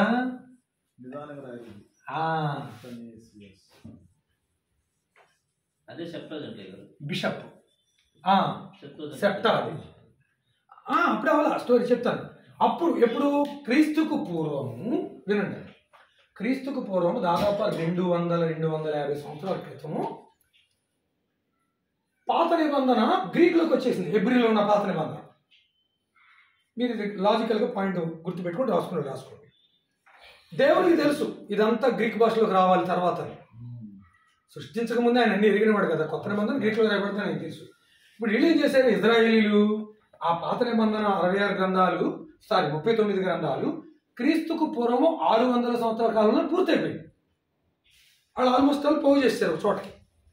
పోగు చేసిన వాళ్ళు ఏం చేశారు, క్రీస్తుకు పూర్వం 200-250 సంవత్సరాల కాలంలో దాన్ని గ్రీక్లోకి ట్రాన్స్లేట్ చేసి పెట్టారు పాత నిబంధన. 248 BC 248 250 అరౌండ్లో అంత చెప్పారు. కరెక్ట్గా చేసి పెట్టారు. అయ్యా పర్లేదు అండి, చాలా important point. Greek old testament రెడీగా ఉంది కదా.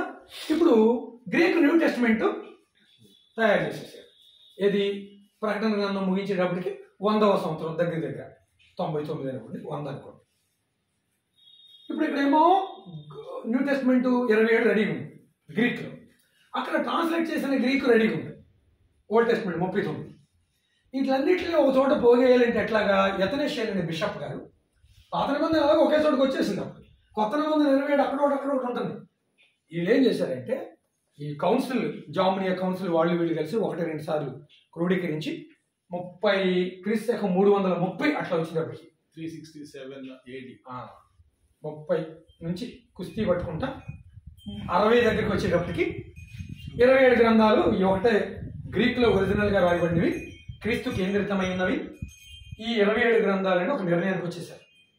దీనికి జస్ట్ చైర్మన్గా వ్యవహరించిన ఆయన ఎథనేషియస్ అనే అలెగ్జాండ్రియన్ బిషప్ ఈజిప్ట్లో.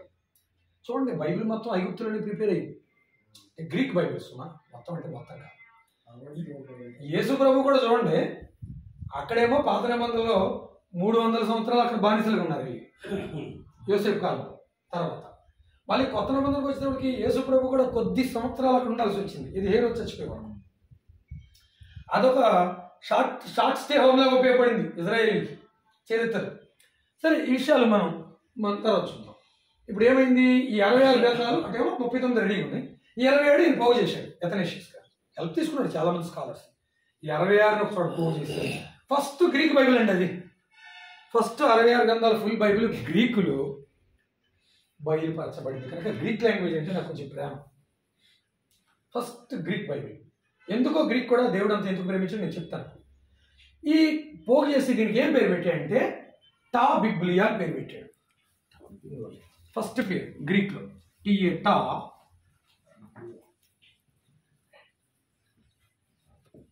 టా బిబ్లియా అంటే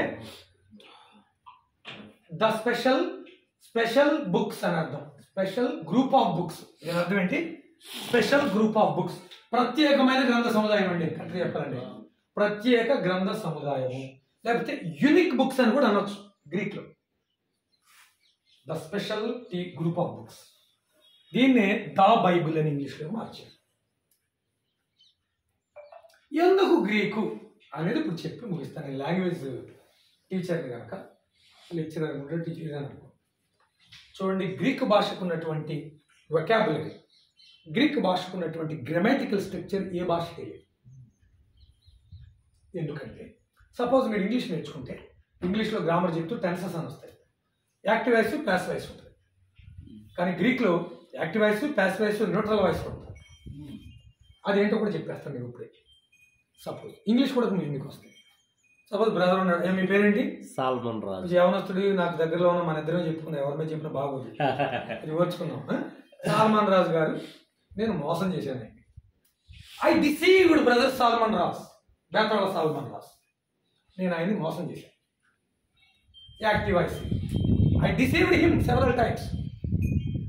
ఇప్పుడు ఎలాగ నన్ను ఇన్నిసార్లు మోసం చేస్తావు, ఒక దెబ్బేద్దామని brother Betala Solomon Raj, I was deceived by brother Betala Solomon Raj. నేను ఆయన వల్ల మోసగించబడ్డా. ఇది ప్యాసివ్ వాయిస్, అంతే కదా. I was deceived by him, I deceived him, I was deceived by him. Active voice, passive voice అయితే. మరి న్యూట్రల్ వాయిస్తో పని ఏంటి అని అనొచ్చు. నేను ఆయన్ని మోసం చేయాల, ఆయన వల్ల మోసపోవాలి, ఆయన అంతటా ఆయనే మోసపోయాడు. దానికి ఏం వాడతాం? సెంటెన్స్ ప్రిపేర్ చేయండి డిసీవ్ మీద. కొంచెం లాంగ్వేజ్ అంత వచ్చినాడు. He was deceived by himself. మళ్ళీ పాస్ ఇలా అంకుల్ ఎవరు చూపించారు. కానీ అది కూడా కరెక్ట్. ఇప్పుడు అదే వాడిన తెలియక చాలా మంది ఈ వాజ్ డిసీవ్డ్ హిమ్సెల్ఫ్. ఓకే పర్లా లాక్ వచ్చాయి అంకుల్ మళ్ళీ మొత్తానికి అంటే మ్యాటర్ తప్పుగా ఉండి కవర్. ఇంకా చెప్పండి అసలు పాయింట్ కదండి. ఇంగ్లీష్లో దీన్ని న్యూట్రల్ వాయిస్కి గెట్ ఫామ్ పెట్టేసి కవర్ చేస్తాను. He got deceived, he got get ready అంటే రెడీ అవ్వు, నేను ఎవరు రెడీ చేయరు. ఈ గాట్ డిసీవ్డ్ గెట్ ఫామ్తో న్యూట్రల్ వాయిస్ని మెయింటైన్ చేయొచ్చు. ఇంగ్లీష్ గెట్ ఫామ్ చాలా ఇంపార్టెంట్ ఉంటుంది. దాని పెద్ద స్టోరీ ఉంటుంది. గెట్ అనేది ఇడియామెటిక్ యూసేజ్ అని పెద్ద రాసింది ఆ బుక్లో. ఆ లాంగ్వేజ్ కావాలంటే అంకుల్ పంపుతాను, బుక్స్ మీరు తీసుకోండి. రిఫైన్ చేశాను ఈ సంవత్సరం, కొత్తగా తయారు చేశాను పెద్ద పెద్ద పుస్తకాలు. ఈ గాట్ న్యూట్రల్ వాయిస్ ఇట్లాంటి వాయిస్లు అప్పట్లోనే పెట్టారు గ్రీక్లో. అంత కరెక్ట్ ఇంగ్లీష్ గ్రామర్ అనమాట. అందుకు దేవుడు ఏం చేశాడంటే ఫస్ట్ కంప్లీట్ బైబిల్ని ప్రపంచంలోనికి గ్రీక్లో రిలీజ్ చేసేయండి. కనుక గ్రీక్ భాష మళ్ళీ తిరిగి పైకి వస్తుంది. గ్రీక్ భాషకు చాలా వాల్యూ ఉంది. తర్వాత మనకి అందరికీ తెలిసిన కామెంటరీ ఉంది కదండి, ఒకటే ముగించేస్తాను. ఆ కామెంటరీ ఏంటంటే డేక్స్ కామెంటరీ. డేక్స్ కామెంటరీ కూడా గ్రీక్లోంచి లాగింది. కనుక సబ్జెక్ట్ బై సబ్జెక్ట్ నేర్చుకోండి. అంకుల్ మీకు నేను ఒకసారి చెప్పి 1 నిమిషంలో ముగిస్తాను. బిబిలికల్ స్టడీస్ చెప్తారు మన దగ్గర, గుర్తుపెట్టుకోండి. మీకు మార్క్ లిస్ట్లో ఉన్న వాళ్ళని అడగండి, సార్ మార్క్ లిస్ట్ చూడండి. బిబిలికల్ స్టడీస్ దాంట్లో 10 పార్ట్స్ ఉంటాయి. Theological studies sir theological study మీద కొంత మీకు ఇంట్రడ్యూషన్ ఇచ్చారు. సిస్టమేటిక్ థియాలజీ, ఎథిక్స్ అవన్నీ వస్తాయి ఎందులో థియలాజికల్ స్టడీలో.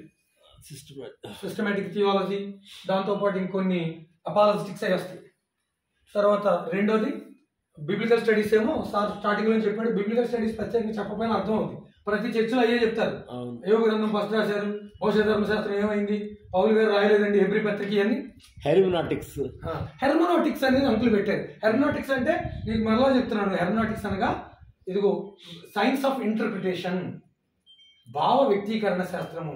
ఆ భావాన్ని, ఆ సెంటెన్స్ యొక్క, ఆ యొక్క వర్డ్ యొక్క భావం మీనింగ్ ని కాంటెక్స్చువల్ గా అర్థ సందర్భానుసారంగా కరెక్ట్ గా చెప్పగలగటాన్ని, దాన్ని వివరించి ఆ భావం చెప్పటాన్ని ఇంటర్ప్రిటేషన్ సైన్స్ అంటారు.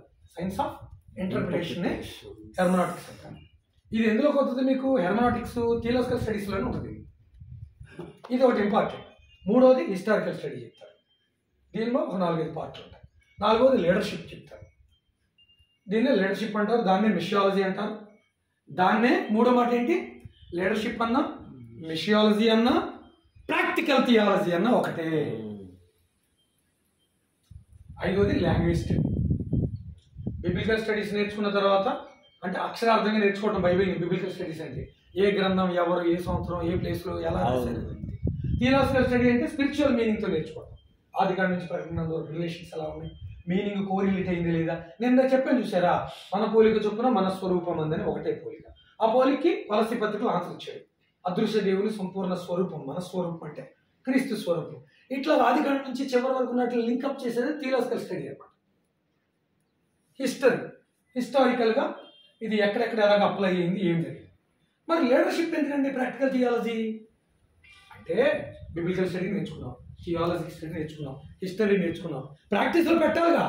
నేర్చేసుకుని గదిలో చేతులు పెట్టుకుని ఒక మూల కూర్చుంటాక నువ్వు ప్రాక్టీస్ చేయాలి. ఎదురు ప్రాక్టీస్ చేసినప్పుడు నువ్వు వినాలి, ఇద్దరు డిస్కస్ చేయాలి, అందులో సబ్జెక్ట్ బయటకు పట్టు రావాలి, దాన్ని బయటకు వెళ్ళి ప్రాక్టీస్ చేయాలి. కనుక ప్రాక్టికల్ థియాలజీ. 4. మరి ప్రాక్టీస్ చేయాలంటే ఏం చేయాలి? మనిషికి లాంగ్వేజ్ స్టడీ ఉండాలి. సరైన భాష ఉంటేనే కదా కాసేపు మాట్లాడగలుగుతాం. రాసే భాష అయినా మాట్లాడే భాష అయినా కరెక్ట్గా ఉండాలి, కరెక్ట్గా అర్థం అవ్వాలి కదా ఎక్కువసేపు మాట్లాడాలంటే. అందుకు లాంగ్వేజ్ స్టడీ. లాంగ్వేజ్ స్టడీలు ఏంటి? లోకల్ లాంగ్వేజ్ ఎవరు దొరకవచ్చు, ఇంగ్లీష్ చెప్తాం. తర్వాత గ్రీక్ ప్రాధాన్యత ఇస్తాం. ఇంగ్లీష్ మీడియం వాడికి గ్రీక్ తీసుకెళ్ళాలి. మీకు ఇంగ్లీష్ కరెక్ట్గా నేర్పించి చేస్తాం. అవసరమైతే గ్రీక్ నేర్పుతారు. Language study. ఆ తర్వాత డాక్టరేట్లోకి వెళ్ళేటప్పుడు మీకు ఏం చెప్తాము? సర్వే చేయమంటాం, రీసెర్చ్ సర్వే. ఎక్కడ ఏ విధంగా అప్లై అయింది బైబిల్, ప్రపంచంలో ఎంతమంది క్రైస్తవులు ఉన్నారు, ఎక్కడ ఎంతమంది మారారు, ఇరాన్ పరిస్థితి ఏంటి, ఇజ్రాయెల్ పరిస్థితి ఏంటి, ఆసియా పరిస్థితి ఏంటి, బుద్ధిజం ఉన్నప్పుడు ఎలా ఉంది, ఆ తర్వాత ఎలా మారింది, డేటాస్ ఎలా మారింది, ఏరియాలు బట్టి ఏ సంవత్సరం ఎంత క్రైస్తవం పెరిగింది, అసలు ప్రాక్టికల్గా ఏం జరిగింది, ప్రకటించుకుంటూ వెళ్ళిపోతే అయిపోయిందా, ఏ విధంగా. అక్కడికి వెళ్ళినటువంటి చైనాకి వెళ్ళినటువంటి ఆయన జడేసుకున్నాడు, ఎవరైనా హడ్సన్ టేలర్, వాళ్ళతో కలిసి వాక్యం చెప్పాడు. ఇండియాకి వచ్చి విలియం కేరీ గారు కొన్నిసార్లు జంజిరి వేసుకుని వాళ్ళతో కూర్చున్నాడు, వాళ్ళతో కలిసి వాక్యం చెప్పాలని. ఇవన్నీ డేటాల్లోకి వస్తాం. 6ది. 7వ దాని దగ్గరికి వచ్చేటప్పుడు ఏంటి, అన్నీ తెలుసు కానీ ప్రార్థన చేయడం సాక్ష్యం లేదనుకోండి, ప్రయోజనం ఉందిగా. 7వది పర్సనల్ టెస్టిమోనీ, పర్సనల్ ప్రేయర్, తర్వాత పర్సనల్ వర్డ్ ఎక్స్పీరియన్స్. ఇది 7వ పార్ట్. 7 మీద ఆధారపడే మన ట్రైనింగ్ నడుస్తుంది. ఈ 7లోనూ 70 పార్ట్లు ఉంటాయి. డివినిటీ కోర్సులు ఏమో ఇలాంటి ప్రాక్టికల్ మార్క్స్ ఎక్కువ, థియరీ తక్కువ. థియలాజికల్ కోర్సులు అంటే ఎకబిపి సబ్జెక్టులు రుద్దుదాం, వాళ్ళకి ప్రాక్టికల్ మార్క్స్ తక్కువ, థియరీ ఎక్కువ. దైవాశిస్సులు ఆమె. సార్ ప్రార్థన చేస్తారు, ఎవరైనా ప్రార్థన చేయండి సార్, మీరు నడిపించండి. Hospital thank you.